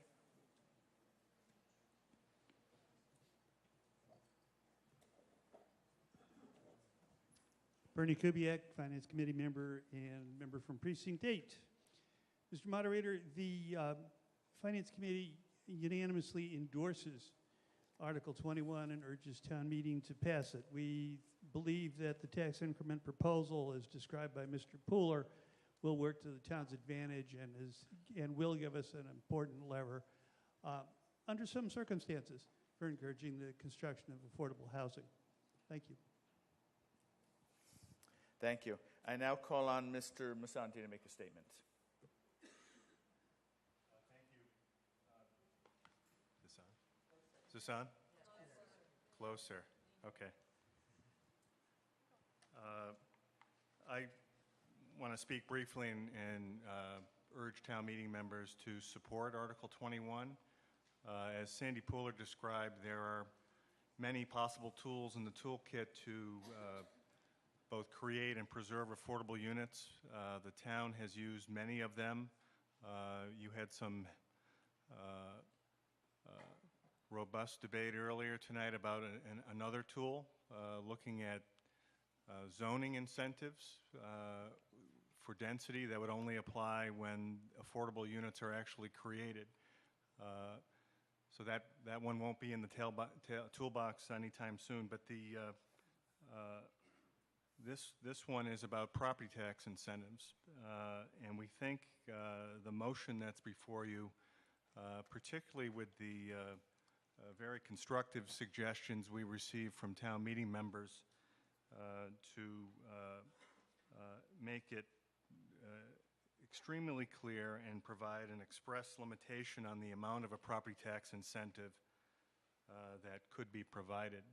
So that really is about the lost income and that alone in terms of trying to make a project happen. But it comes back to the same fundamental thing. Private development left entirely to the marketplace won't create affordable units. That's not unique to Amherst.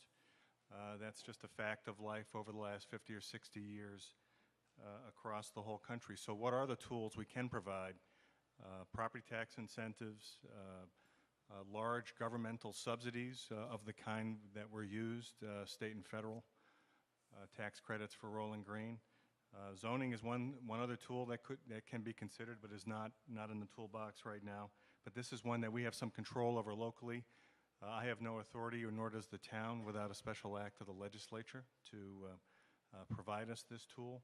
We think it can work, and we think it can help us be able to offer one such incentive to encourage the inclusion of affordable units when there's new development in town. Thank you. Thank you. And Mr. Crowner for the Planning Board.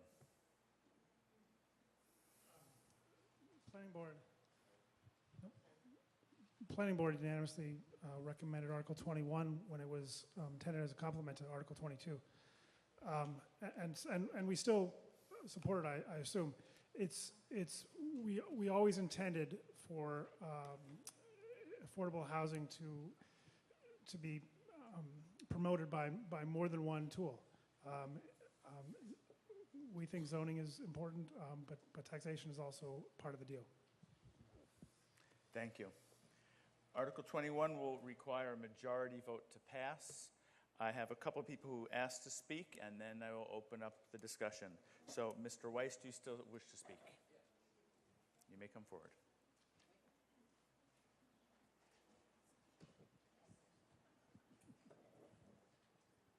Jerry Weiss, Precinct 8. Mr. Moderator, may I have an additional minute?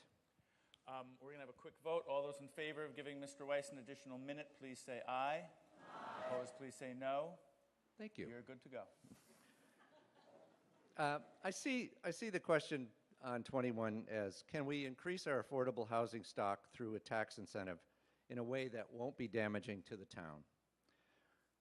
I think we're at this particular point because of the decision by the current planning board with town council's blessing to very narrowly interpret the 2005 Article 15 inclusionary zoning bylaw. This interpretation has resulted, for all practical purposes, in no inclusionary zoning bylaw of any use. We can continue to rant and rave, as I have done, about that decision, but in the end it stands, and it will continue to stand until a court overturns it or we successfully overturn it in town meeting. Meanwhile, 2 buildings have gone up downtown without any affordable housing, and a third has been permitted. If we don't pass 21, it's not clear when another IZ article will come to town meeting. I realize this is not IZ. I'm amending this on the fly because it was going to be before 2022. Possibly that won't matter. Possibly no new large apartment proposals will be permitted before we do pass a better IZ article. Or perhaps more will come before the planning board and more will be permitted without affordable housing included. Each time this happens, Amherst goes further below the 10% affordability line, bringing us ever closer to Chapter 40B. And every time a new housing development is permitted this way, we lose another opportunity to provide more affordable housing. So, is 21 worse or better than the status quo? The status quo being no affordable inclusionary zoning. The problems in 21, which I'm sure we're going to hear about, are they worse than more large apartment complexes being built without an affordability option? I believe 21 is much better than nothing, especially now that a mandatory IZ article has been defeated. This article asks that we find a way to make whole any profit losses a developer will incur by including affordable units in their development. That just seems fair. As Mr. Pooler has demonstrated, the formula tries to account for income loss minus the tax gain. I believe a developer should not lose money on a housing project, nor should they make more than they would without the affordable units, and I think this article accomplishes these criteria. A tax incentive process spreads the cost out also among all taxpayers, and in a pretty small way, as you've seen by the numbers that Mr. Pooler put up. It also spreads affordable housing around town, without footprints having to be enlarged, without floors having to be added, without density bonuses being added, in short, without the specter of inappropriately sized and located buildings in Amherst. And it provides for a variety of housing without there being ghettoized low-income housing. Tax incentives are simple and clean. It was a method used by Amherst when I was on the select board to help the owners of the Cushman Market building renovate their building and reopen for business after being closed for many years. I believe that was money well spent. We have to look at what are we going to get for what cost. The numbers Mr. Pooler has demonstrated suggest getting affordable units at a very bargain price. I think the chart he used up there says $40,000 a unit. That's pretty cheap. Some will say that tax incentives will come with the enlarged footprints and special permits. That could be true, but that's not what this article is about. That will always be up to the planning board. This article, if passed, gives us the possibility of simply providing affordable living at a small cost without the need for special permits and/or inclusionary zoning. It will be voluntary, not mandatory. What we have happening is that we have enlarged footprints and height increases without affordable units right now. There's no reason to believe this will stop. Let's at least give developers the chance to add affordable units at no cost to themselves. This article gives that option. Thank you. It is 8:59, so if you want to vote for a town meeting coordinating committee seat but have not yet done so, now is pretty much your last opportunity. The polls close in 1 minute. So do so now if you haven't done so yet. And I call on Mr. Hornick for the Housing and Sheltering Committee. Do you still have a statement, Mr. Hornick? No, I have a statement. Okay, so you combined it. Okay, forget that. Mr. Fox, at some point you indicated you might have an amendment. Is that still the case? Then you may come forward. And if you are making an amendment, we need copies.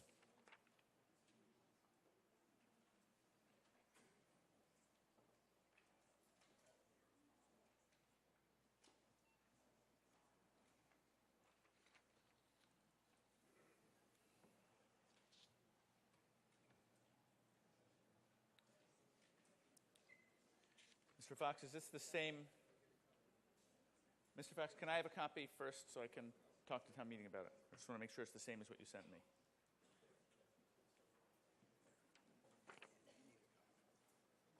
Okay. So I want to get a couple sort of language technical things clear. What we see before us on the screen, it's not a motion in terms of the article, but it's still the main motion under Article 21. It's the motion that was made under Article 21. Mr. Fox is going to be proposing an amendment to that motion. It's going to be on the screen, he's going to make it, and then he's going to speak to it. And then the discussion will be on the pros and cons of the amendment. And the first vote we have is whether or not to accept the amended motion. If that vote passes, then there's a new main motion on the floor. If that vote fails, then this existing main motion is still on the floor. So there's going to be at least two more votes. One, whether or not to accept this amended motion, and then a second vote to vote on what's on the floor after that first vote. I'll explain again when we get closer, because some of you look pretty terrifyingly bewildered as I'm looking. But I'm going to have Mr. Fox proceed now. I hear a point of order. Nothing's happened yet, but... Tracy Lee Boutillier, Precinct 6.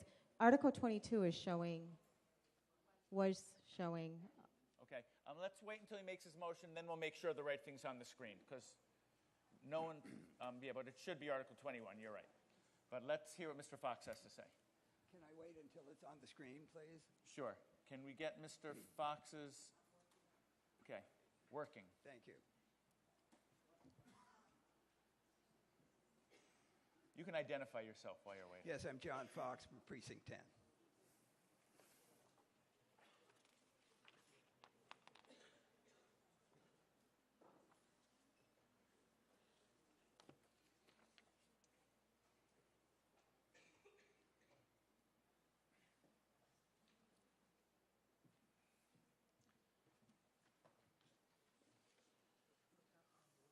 Pardon? Oh, that would be fine. So here it is. Just put that top sheet on the overhead.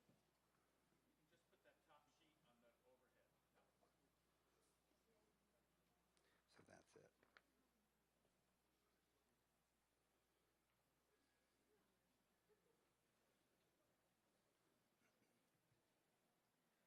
just a tiny bit? That's good. There we go.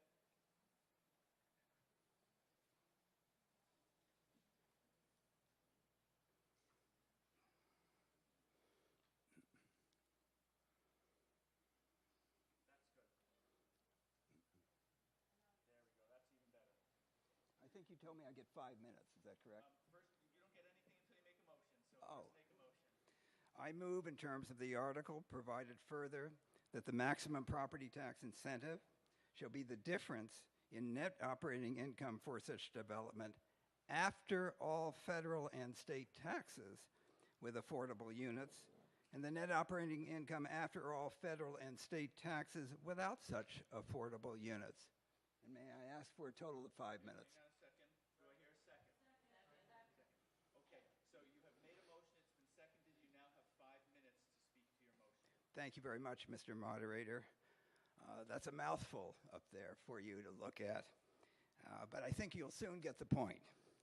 We all agree upon the goal to encourage the maximum number of affordable units in these large projects, but to limit the tax incentive to the actual loss that a developer has by including affordable units. In short, the maximum tax abatement should never exceed an amount necessary to make the developer whole, as Mr. Pooler said, in exchange for providing affordable units. We're not here to increase the profits of the developer beyond that. But neither the original Article 21 nor the amendment that's proposed by the Select Board accomplish that. They go too far. Read literally, the Article 21 that you had before you, before the town's amendment, would allow tax relief for a $10 million project on the entire project, not just the 10% of units that are affordable units, which cost the money. That's an extraordinary thing. That would have been an enormous windfall for the developers. Last Monday, 6 of us met with Mr. Musanti, Mr. Zomek, Mr. Pooler, and Ms. Brestrup to voice our concerns and to urge the town to limit the relief to the actual loss incurred by the developer because of incurring including affordable units. And you now have the town's effort to address that.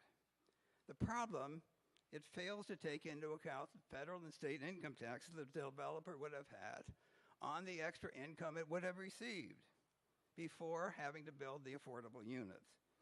So the formula substantially still overcompensates the developer.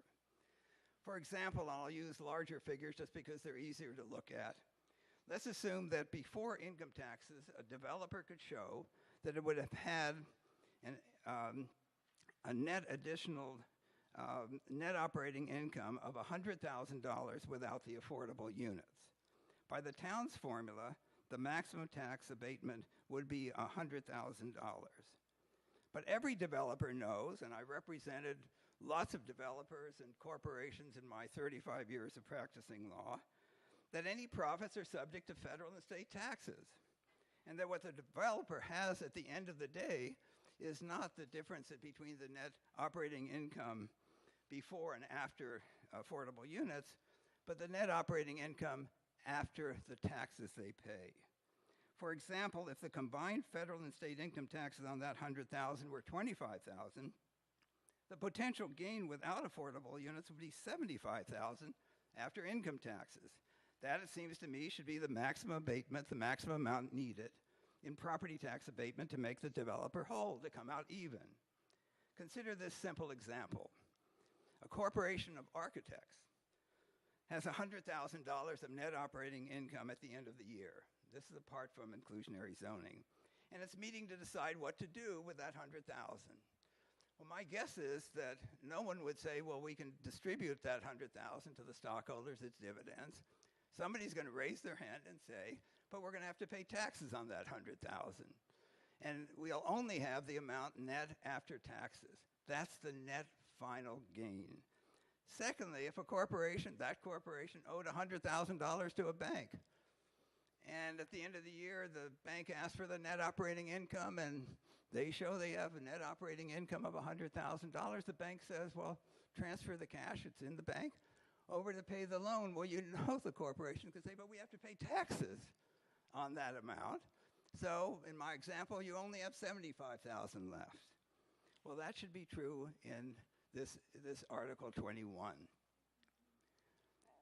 A developer with $100,000 of net operating income knows that its true gain for the year is not $100,000. It's the $100,000 less the taxes that they would have to pay.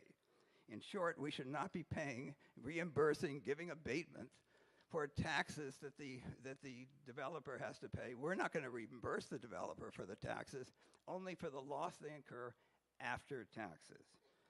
Now, many of you may believe that Article 21 simply doesn't make sense, and then you would vote down both my amendment and the town's amendment.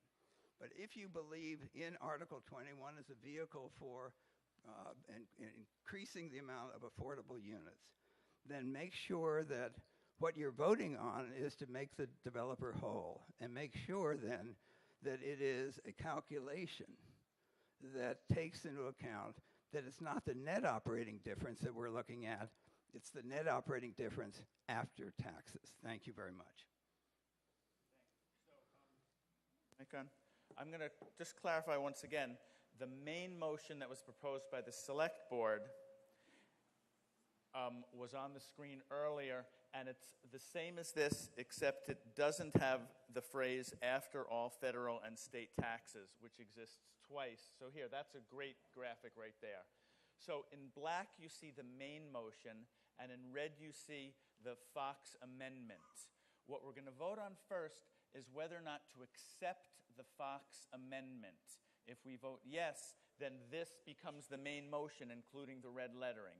If we vote no on the Fox amendment, then what's back on the floor is the main motion, and the red lettering goes away. Are there questions about the process? Good. There'll be a quiz later, so we'll see if everybody really understands.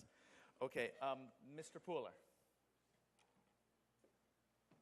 Oh, and I just should say, we should try and limit our discussion to the pros and cons of the amendment, and it is a majority vote whether or not to accept the amended motion.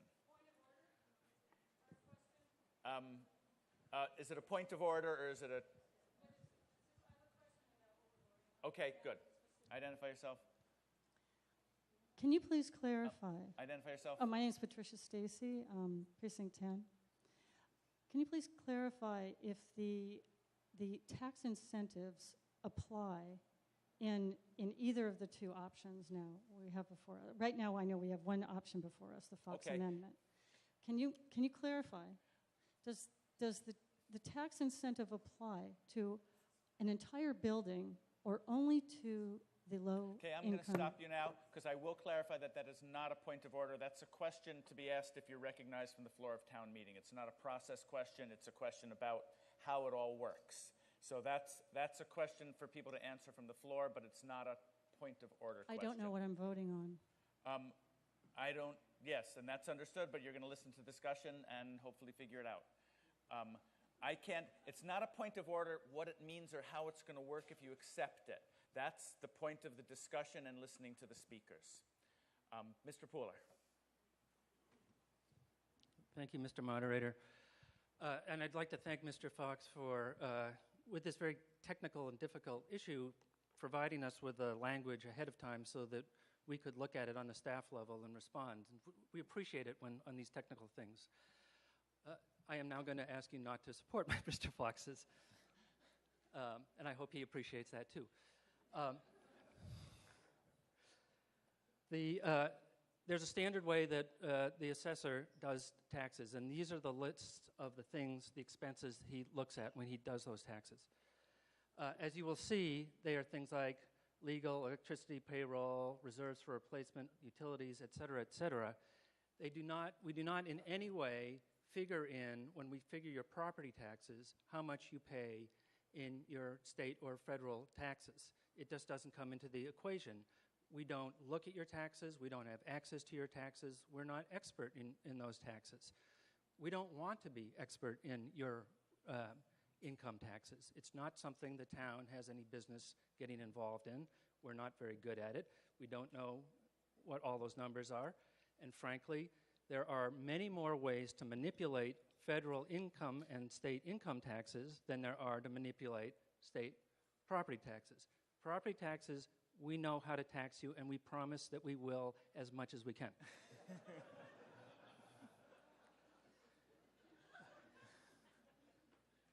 So I just want to point out the scale of the numbers we're talking about. These are the slides I was looking at before. This is the scope down here in this corner of the scale that we're talking about. Not really hundreds of thousands of dollars, but these small amounts. And so I just want to reiterate that for us in the finance department, in the assessing department, when we are looking at giving a tax break based on local taxes, we want to look at the information that we deal with year in and year out. We don't think that this amendment is practical because, after all, if you think about when you file your income taxes, and if you deduct your property taxes, what you're deducting are the property taxes from the previous year. This tries to move that all up into the same year, and that's really not going to work. You see the assessor shaking his head. I don't know how to do that, he's saying, and he's a very smart guy. So, with all due respect, I think that what this will do is try to give a break on the affordable units. That is what we're getting at. That is what this tax break does. It's just on the difference between affordable and not affordable. It's a relatively small amount of number, and it's a number that we know how to deal with, and I would urge town meeting not to support the amendment. Thank you. Thank you. So our discussion is on whether or not to accept the amended motion. And when we finally come to a vote, that's what the vote will be on. Yes, in the back aisle there, and I'll get you next, Mr. Fox. Aaron Hayden, Precinct 8. An article like this lives in a world outside of Amherst. It has to go to Beacon Hill to be considered, as we understand. I'm wondering if including this entanglement with some sort of consideration with federal taxes doesn't also make that more difficult for our representatives to succeed with this bill? I don't know if that can be answered directly, so I'll leave it as rhetorical if it can't. Mr. Fox?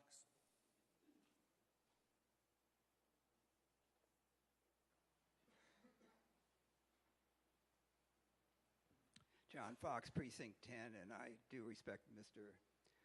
Peeler's comments. But the goal, let's remember the goal. It's to make sure that the developer does not incur a loss as a result of having to include affordable units. And you won't know the developer's real loss. It's true for every business in town, every business I've ever represented, until you know what taxes they pay on that. You can't take home the net operating income and say, let's spend it. You simply can't do that without paying the taxes first. Or if you do it, you're in debt. Your financial statement shows that you have so much of profits before taxes and then this liability. You can't run from the federal and state government. So that it's a little complicated for the town. This thing is complicated. And you just have to look at the tax return. It can estimate the taxes on it because you know what the estimated difference is. So all we're doing here is saying, don't give an extra bonus to the developer. Tie the tax incentive to make sure that the developer does not lose any money as a result of these tax incentives. And you won't know that until you know what federal and state taxes the developer has to pay that will come off that projected profit. It's the net profit after taxes that can make the developer whole. It's very clear, and it needs to be computed. It needs to be included in the computation. Thank you. Yes, Ms. Kruger.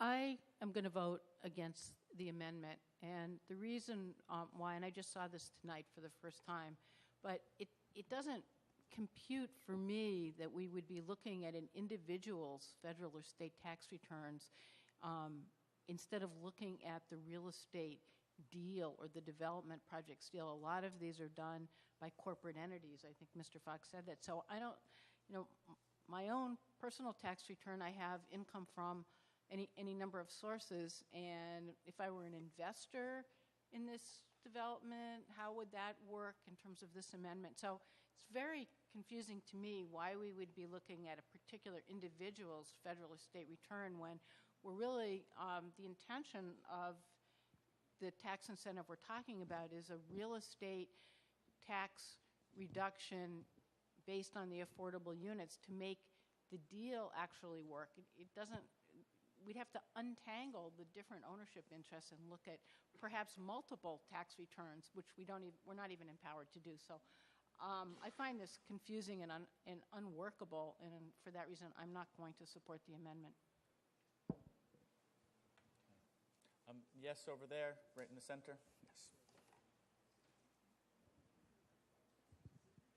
Jim Oldham, Precinct 5. So what I hear on the one hand is the amendment that Mr. Fox has proposed is based on the very legitimate, rational assumption that the taxpayer subsidies should not be exceeding the cost to the developer of developing affordable housing. I'm even made uncomfortable by this concept of the developer should be made whole. Whole isn't, and there was reference to losses, as if profit, maximizing profit is a right that we shouldn't get in the way of, and that only taxpayers should be paying for affordable housing. But I'll go with that, and I in general, I tend to like this article, and I liked it even better taking into consideration the issues, the approach Mr. Fox has had. But what I'm hearing as objections are all around the idea of using income tax, and I get that too. I get the the complications, the potential legal obstacles, the bureaucracy, and so on. So my question is, what I would like to see would be, what if instead of, we all know that taxes, as in Mr. Fox's example, most of us pay something in the order of 20, 25% on income. So what if the maximum were just set at 75% of the loss in net operating rather than the full 100%? I would be curious to hear from town manager, finance director, whether a simpler amendment like that would address the core issues that Mr. Fox gets at, that we as taxpayers should not be supplementing the profits of the developer beyond what they would otherwise get. Would that be acceptable to you? Mr. Massanti, you want to respond? Yeah, and thank you for the question. And the short answer is no. I think the amendment, however well-intentioned, to me, is trying to take a relatively simple and straightforward concept, a temporary property tax incentive, and make it more complicated. It just doesn't, for the objective that's at hand, the intention of the purpose of this has been straightforward from the beginning. We think the motion that was made by the Select Board expressly limiting the incentive that might be offered is entirely workable. And as Mr. Pooler's example of a relatively large development, either 24 or 50 units, depending on what slide it was, we're talking potential tax incentives, in the worst year of $11,000, $20,000.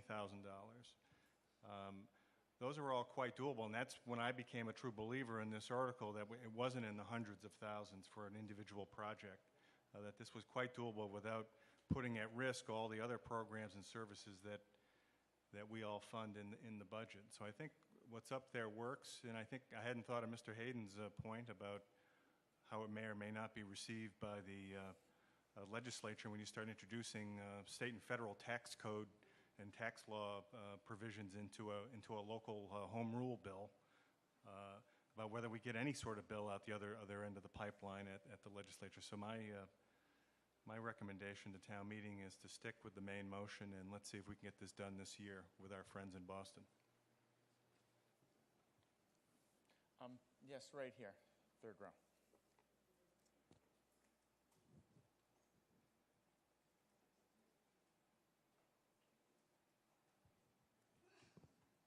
Jane Wald, Precinct 1.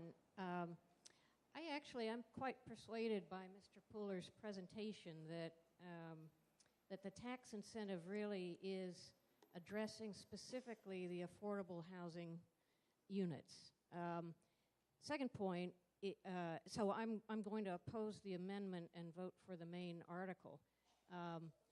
Going back to Mr. Pooler's presentation, while we see that there is a tax incentive in that example of roughly $10,000, $11,000, I think we should also look at the property tax that developer is paying, which is many times more than the incentive. And those are new tax revenues coming into our town.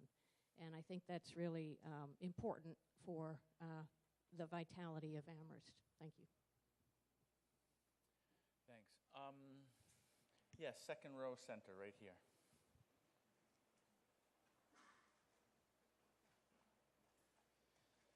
Emmanuel Morales, Precinct 8. Can you hear me? Hear me now? Just real close to your mouth. Okay, can you hear me now? Ah, great. Emmanuel Morales, Precinct 8.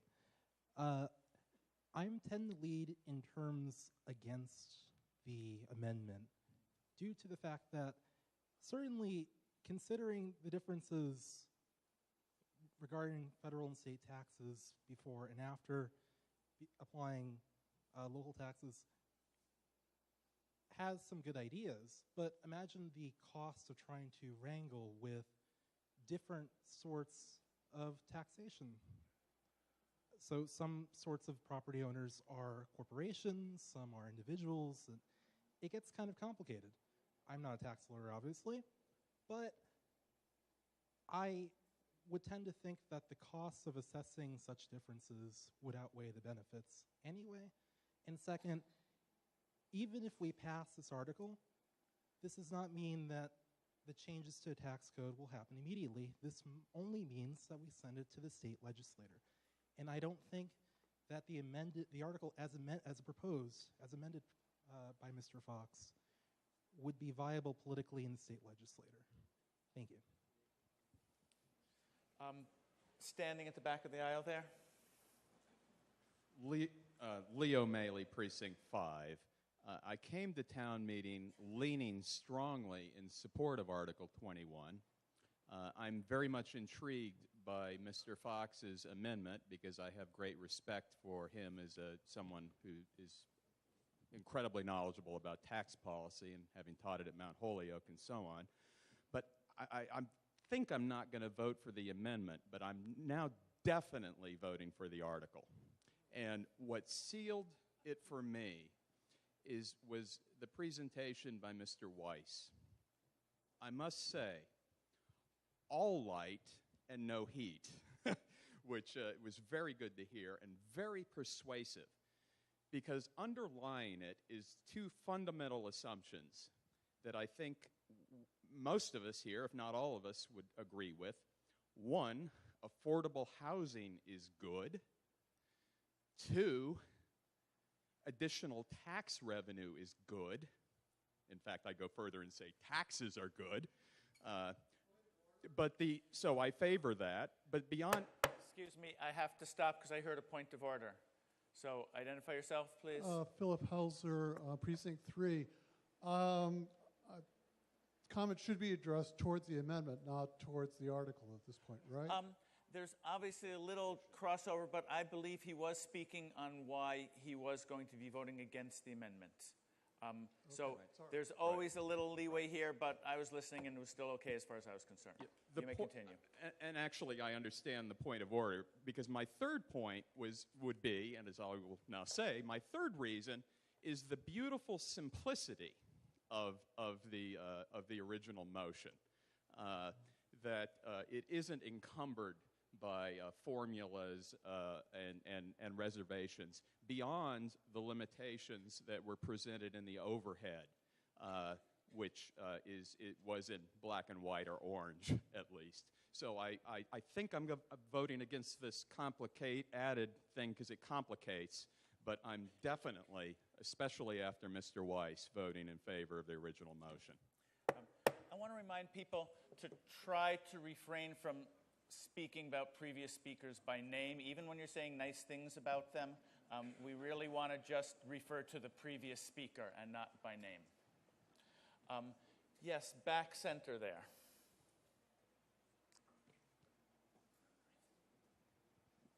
Jonathan O'Keefe, Precinct 9. I call the previous question. Motion of the previous question has been made and seconded. We will come to an immediate vote on that, and if that passes by 2/3, we will then be voting on the amendment. Is that clear enough for everybody? And once we get past this, I'll explain that even a little more. Okay, so we are now voting on whether to end debate and come to a vote on the amendment. All those in favor of the motion for the previous question, please say aye. Aye. Opposed, please say no. Moderator hears 2/3. So what we're voting on now, this is great that we have the two colors. You're going to vote, we're voting yes or no on the amendment. If the yes wins, then that red magically turns into black, and that's the new motion we're voting on. If the yes loses, the red goes away, and what remains is what we're going to be voting on. Is there a question about the process? I see a hand raised back there, so we can get a microphone back there. Jerry Gadara, Precinct 9. Is this a 50-50 or 2/3? Oh, good. Good question. This is just a majority vote. We're just, pretty much everything here is majority vote. So this is just whether or not to accept the amendment. Is it clear to everybody what we're voting on now? Okay. All those in favor of the amendment to the motion under Article 21, please say aye. Aye. Opposed, please say no. No. The noes have it. So now the red can magically go away. soon.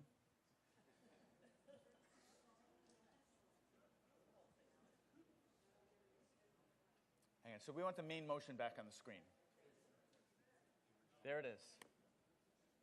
Okay, and get rid of that call the previous question pass, maybe, because that's going to confuse people. Okay, so is there further discussion before we come to a vote? Yeah, way over there in the yellow.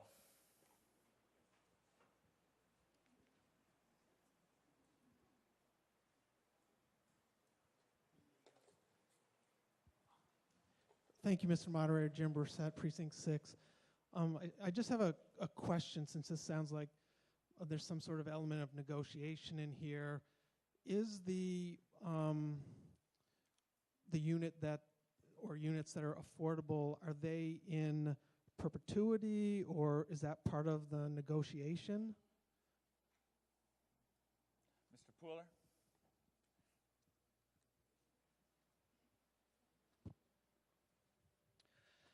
The units would be affordable in perpetuity or as long as the law allows, which is sometimes a maximum of 40 years. The tax incentive just has to run out after 10 years. Thank you. Yes, right in the center there.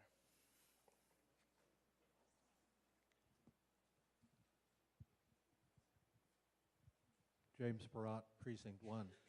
I'm not quite sure how this is going to be worked. Are you going to be auditing the developers' books in order to figure out what their expenses and income are? And can they vary that from year to year? Yes, you may come forward, identify yourself.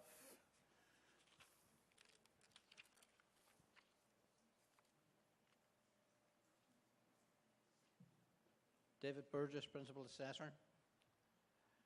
As part of the assessment process, we are allowed under Massachusetts Law, Chapter 59, Section 38E, to ask people for their income and expenses on all rental and commercial property in town. Do they have to give it to us? No. But if they don't, they do not have any right of appeal if we assess the value higher than it should be. In honesty, we can usually find out the rents through the newspaper, through people telling us, through realtors, or through the university as a good source. But we do ask first directly of the developer. Normally it's every 3 years, but I am believing at the moment with the changes in the rental properties in town that we will be asking for this every year. So we will look at it every year, and we will ask them for both the low-income units and the market units. And third row right there. Chris Riddle, Precinct 2. I think it's still going. Mr. Burgess's, the previous speaker's answer raises a question. I mean, we're going to reevaluate this tax incentive every year, or is this a one-time deal and it just starts at such and such and tapers off to zero? Yes, Mr. Pooler. So glad I've got my Fitbit on today.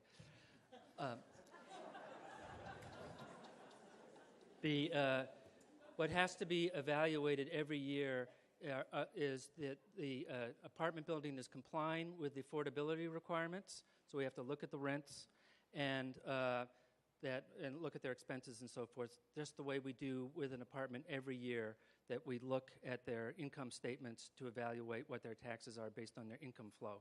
So you would have an agreement for a set period of time, and then every year you would have to verify that we would have to verify that they are in compliance with that agreement.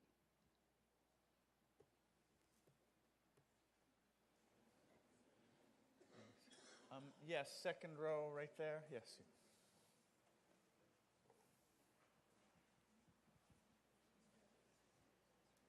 Molly Turner, Precinct 1. I, like a previous speaker, am kind of put off with the term, make the developer whole. And sorry, but I'm just wondering, does that mean the developer is unholy? forgive me. I have a serious point to make. I really don't understand why we have to depend on developers to provide. This is a basic assumption that I hear all throughout this discussion, throughout the spring, that we can't have affordable housing unless we make the developers at least happy. And I really question that. That's a basic assumption I don't agree with. We do have some developed affordable housing, which I think in Olympia Oaks, do we not?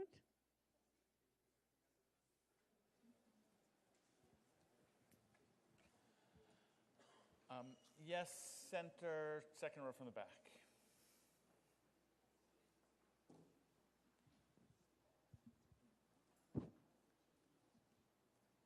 Tracy Leigh-Bouchillier, Precinct 6. So I have a question. I haven't really heard this addressed. With the amendment, does this still include the other incentives as the town's policy, such as CPA and other funds, also mentioning Department of Housing and Community Development's Urban Center Housing Tax Increment Financing? Mr. Musanti?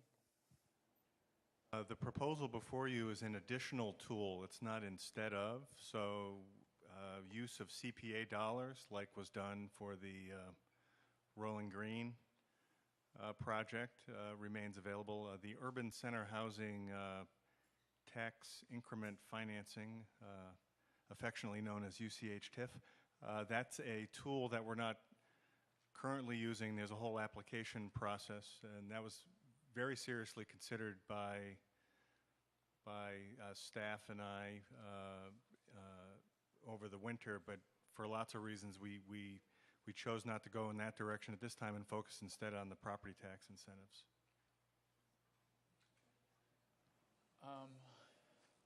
Thanks. Yes, right there, pink shirt. Yes.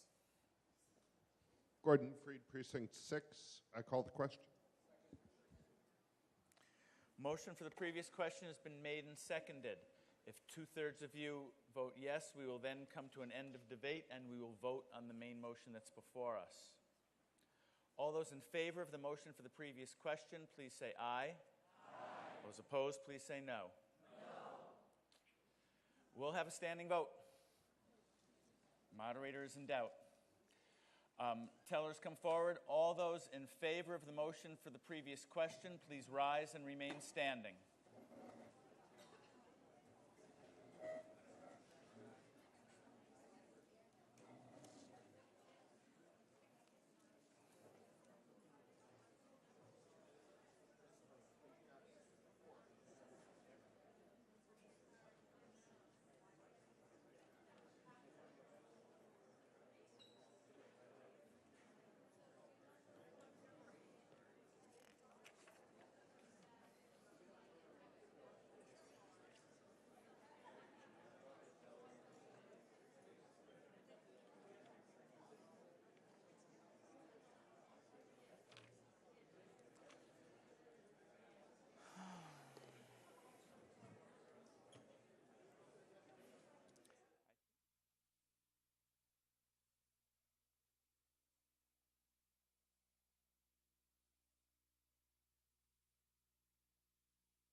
In the center, there are 28 yes votes. You may be seated in the center.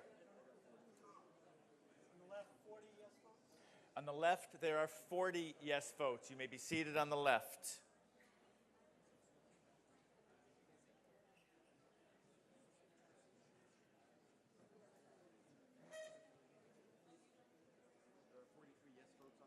On the right, there are 43 yes votes. You may be seated on the right. All those opposed to the motion for the previous question, please rise and remain standing.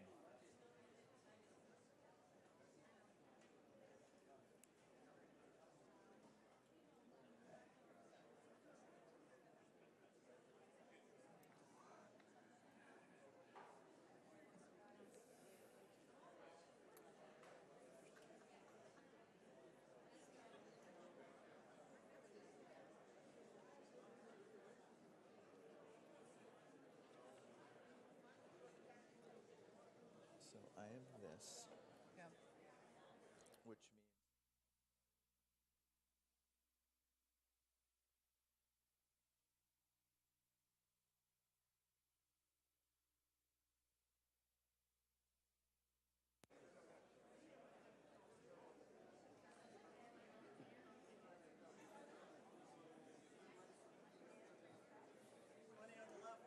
on the left, there are 20 no votes. You may be seated on the left.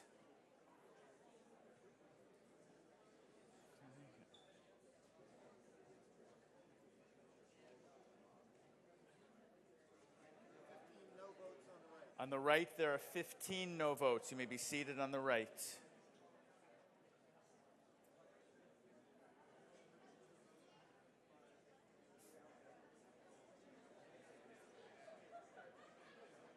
Nope.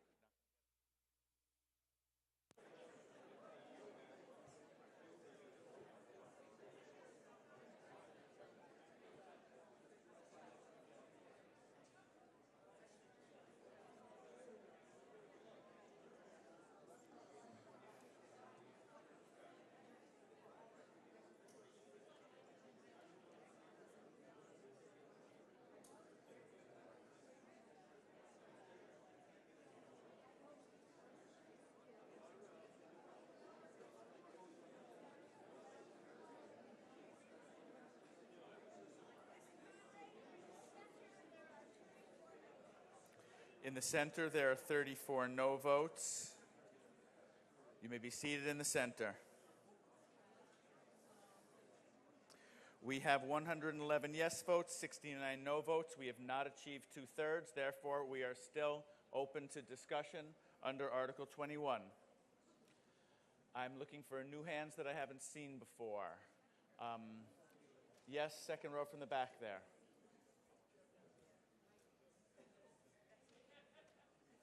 Elisa Rubenstein, Precinct 10. After listening to the discussion, I'm really wondering now whether this 21 will provide an incentive for affordable housing. The developer, this is voluntary. Why should they provide affordable housing for a small tax break and go through all the paperwork and all this, investigation that will be needed? I'm just wondering if it's just another empty tool. I mean, it's a tool, but maybe it has a blunt edge, so it's not going to make a dent in our affordable housing. So I plan to vote against it for that reason. I think it's not a realistic tool. Okay, right here in the corner in the front. Morianne Adams, Precinct 10. I want to speak on behalf of 21.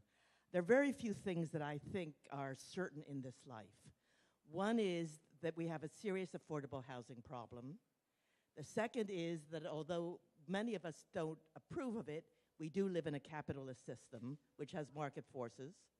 And the third is that we have a town manager who in his former life as the financial wizard of the town is not going to allow for any additional incentives than he can possibly manage. That said, I see this as the beginning or the re-beginning of a very important process. I'm very sorry, I'm deeply sorry that many of us felt that Article 22 was not quite ready, that the balance of do no harm as distinct from affordable housing hadn't been quite achieved. So I see this as something that by the time we get it through the state legislature, I hope we will have had a chance to catch up with some other approaches to affordable housing, which will include a more modest and revised, knowing the exhaustion of the planning board and appreciating their efforts, hoping for one more effort for them, hoping for a bond issue, which is something that many of us are in favor of, hoping for CPA and other funds. So I urge that we start with this very modest approach as something that we can approve, that will do no harm, and that will start a process that we hope will build in future town meetings.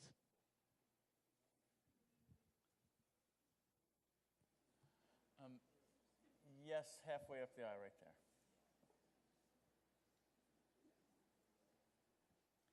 Mary Wentworth, Precinct 5.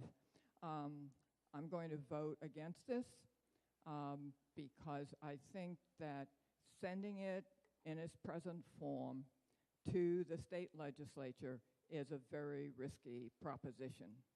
We have no guarantees that it would come back to town meeting for approval in whatever House Speaker DeLeo felt that we were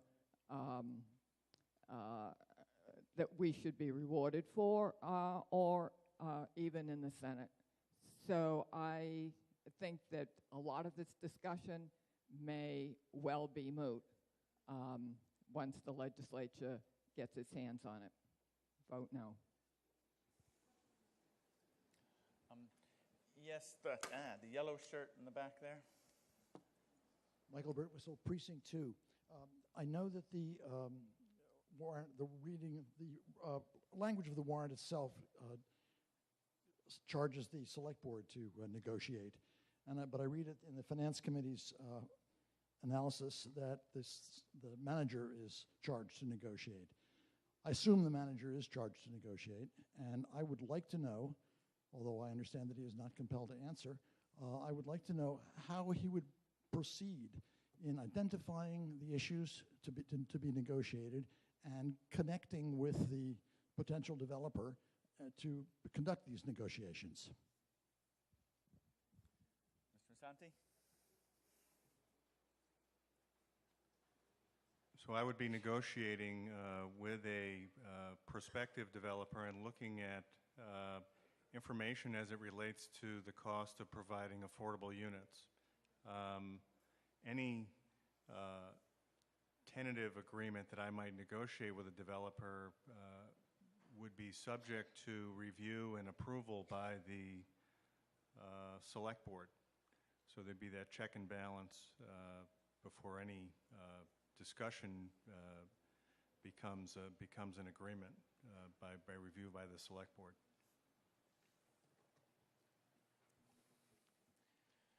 Thank you. Yes, right here in the corner. Jerry Weiss, Precinct 8, thank you. 2 points. One, it occurs to me that the new definition of affordability is now gone with the defeat of 22, so I would urge the planning board to bring that back somehow just to redefine affordability if that's at all legally possible. I think the new definition is much better than the old. 2, I've just added the no versus yes because it won't work. It definitely won't work if it's defeated. And if it's passed, it may not work either, but it's got a better chance of working. And right there in the center, 3 rows from the back. Yeah, yes, you. Claire Bertram, Precinct 8.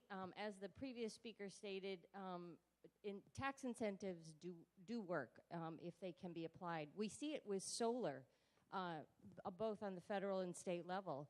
We have seen a real uptick in people investing in solar because when they add all of the reasons together, tax incentives are part of the package that make investment, that means money out of my pocket to buy solar, those tax incentives help make me whole in the sense that it's not a total loss. You know, you can gain over the long term, like 20, 30 years, but if you can gain it in your lifetime, like 8 years, then the investment makes more sense. Similarly, with affordable housing or any kind of,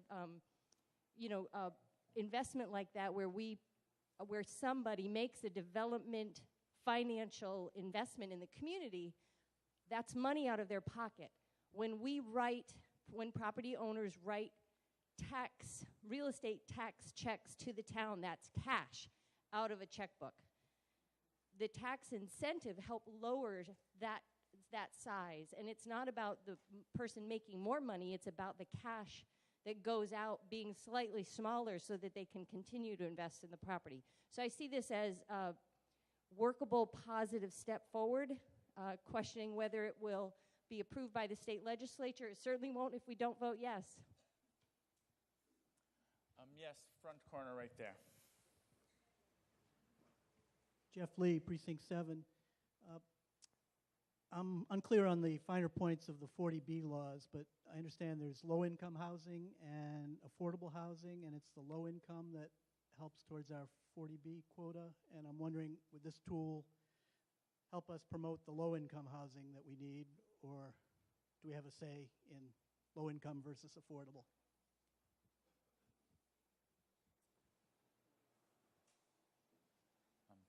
Anyone want to try and answer that? Oh, I'm sorry, yes. Go ahead.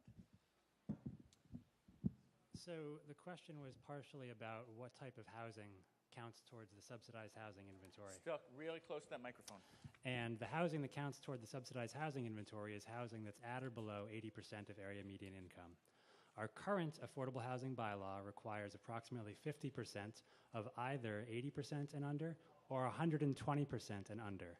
So not all affordable housing, as we now define it, will be counted towards the subsidized housing inventory. Yes, third row right in the center. David Mullins, Precinct 8. Town meeting has been talking about doing something for affordable housing for a really long time. Let's get off the dime and do something that's actually might help, and let's take a positive vote here. Ready to come to a vote? Yes, right in the front here.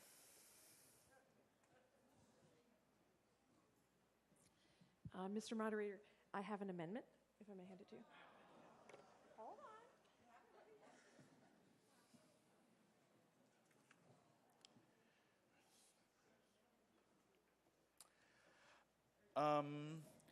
on. So after the first words select board, add the phrase subject to town meeting approval. I'm not going to accept it. I don't. And let me explain why, okay? I have serious scope issues. I had no time to research it because it came on the floor, and it is my prerogative as a moderator to say I will not accept an amendment.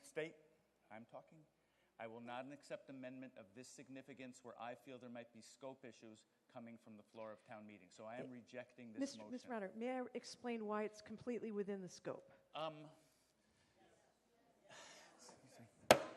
I believe she asked me that question, and the answer is no, because it's only partially a scope issue, and the other part of it is receiving a motion at the last minute on the floor of this significance, and I am not going to accept it. I'm sorry. Is there a point of order?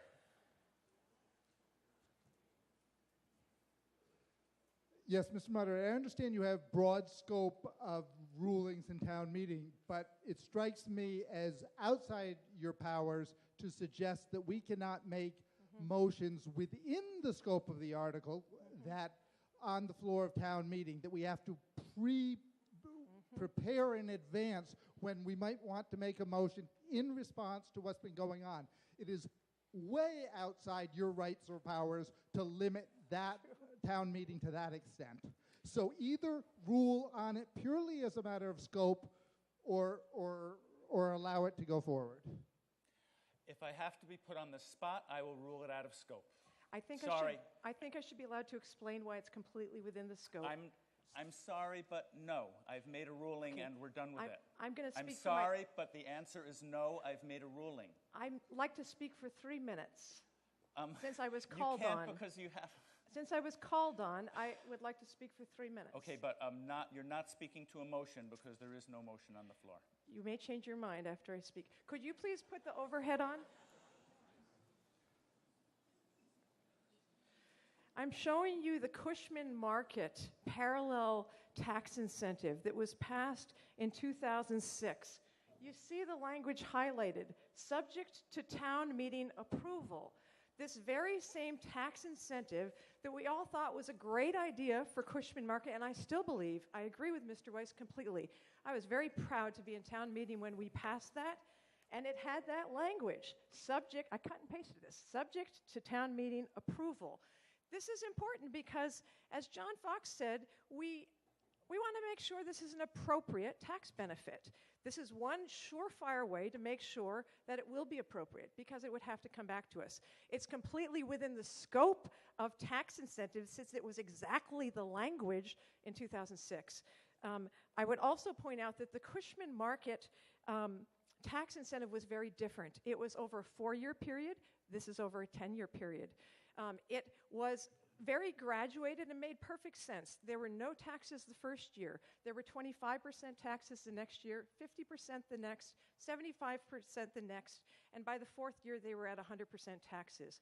This is over 10 years, starting with potentially 20,000 was the example. Over 10 years, even if it's weaned down, we're still talking about hundreds of thousands of tax dollars. But I urge the moderator to now reconsider whether it's within the scope to make an amendment to be identical to the language of the tax incentive of 2006. I asked for that reconsideration to include this amendment. So let me explain my feelings on this. First of all, I understand very much what Mr. Oldham said, and I don't feel I'm saying I'm never going to accept any motion from the floor if I haven't been warned in advance. I don't feel that's been my policy, and I've been doing that. But I am being put on the spot to decide whether this is in scope. And scope, there's a couple different aspects of it. One is, are we increasing something or making something different than making something more difficult than what is promised by the warrant article, something that's, and yet, how do I express this?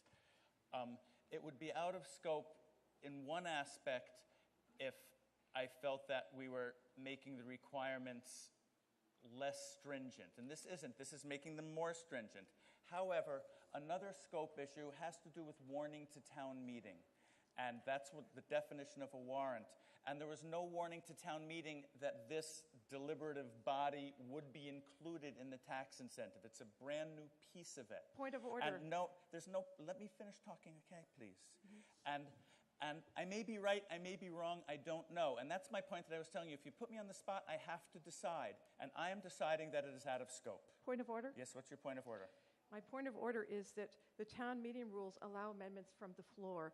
Amendments from the floor always mean they're not part of the warrant. You can't make a new rule to say that amendments from the floor are not allowed. As for the amendment not being allowed if it's more restrictive, that's exactly what the Fox Amendment was. Amendments by their nature are either more restrictive or less restrictive. We're not allowed to only amend in the favor of the planning board proposal. We're allowed to be more restrictive. I'd urge you to reconsider. I think this is appropriate as an amendment. I'm sorry, but I'm not reconsidering, and we're at the end of the discussion. I'm sorry. I urge you to vote no. Okay. Do you have a point of order? I think so. Mr. Moderator, in a case like this, wouldn't it be wiser of the moderator to defer to town meeting, to allow town meeting to make that choice? Nope. Sorry, the town meeting does not get to choose what motions are valid or not valid. When the moderator is in doubt about scope, I'm suggesting that the moderator would be better served moderating with a gentler hand. Yeah, thought is well taken, but it's not what I'm doing tonight. I'm sorry. Is there further discussion before we come to a vote? Yes, I see a hand in the back corner here.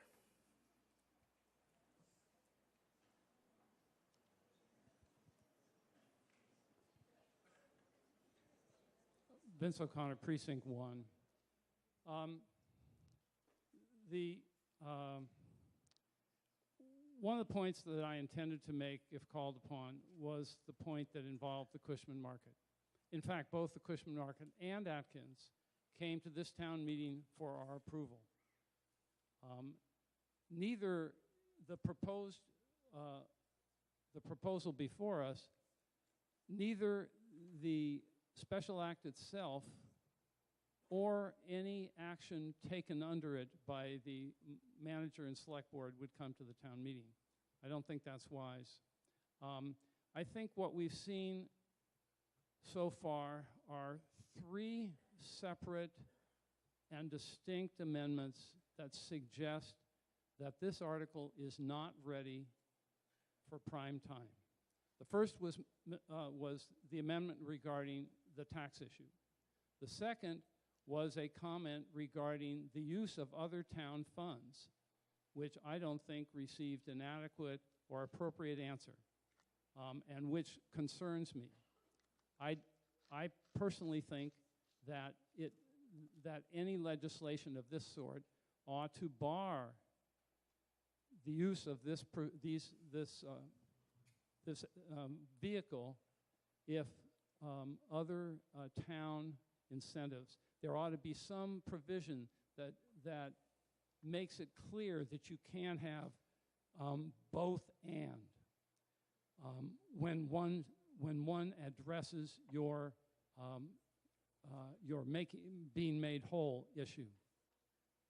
And the third has to do with whether these agreements would come back to town meeting. I bet there are other issues involved in this. This article reminds me of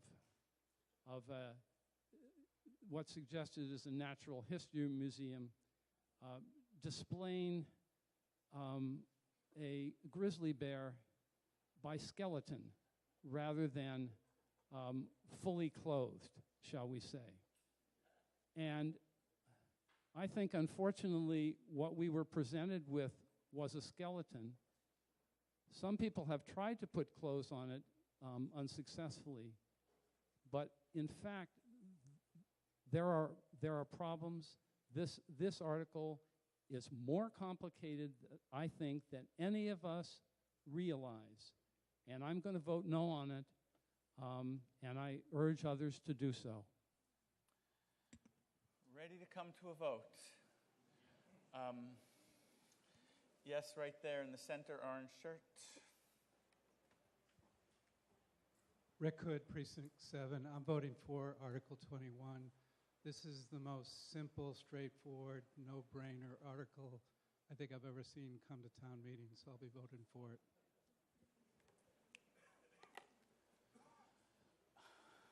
Yes, over here, second row.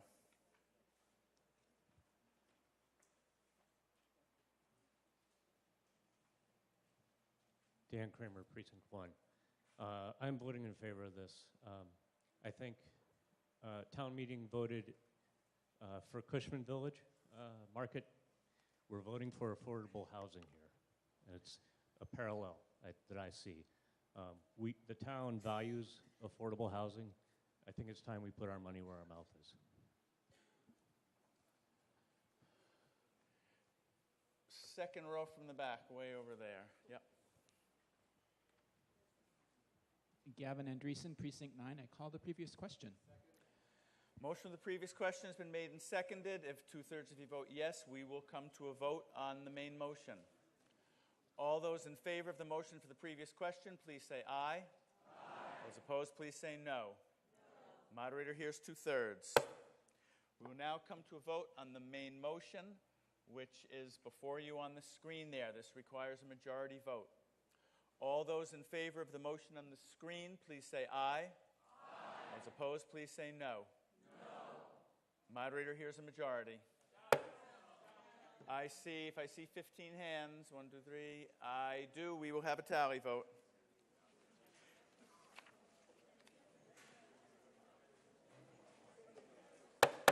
I need quiet in the room so I can explain how this works. We're using tally vote card number 4. Once I'm done talking, you will pass your cards in towards the aisle where your tellers are collecting them. Make sure your name appears on your card. You must remain in your seat until the tellers have released your row, or your card will not be counted. You may proceed.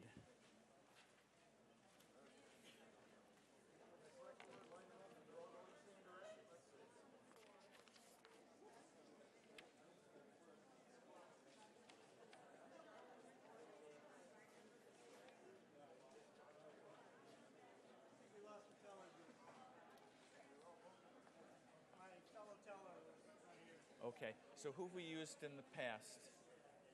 Who else over there have we used in the past?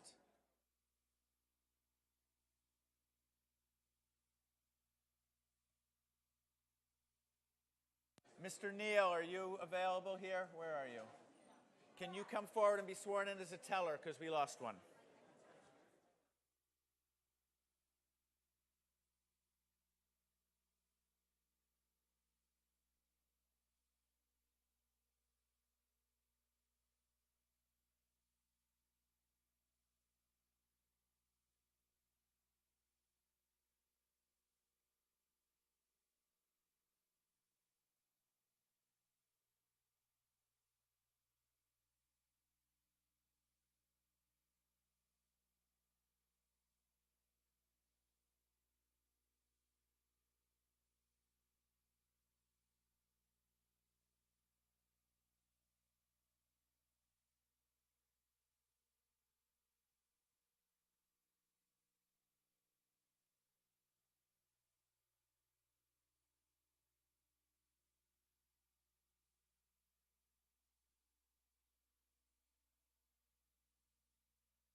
The yes votes are 117, the no votes are 66. Article 21 passes.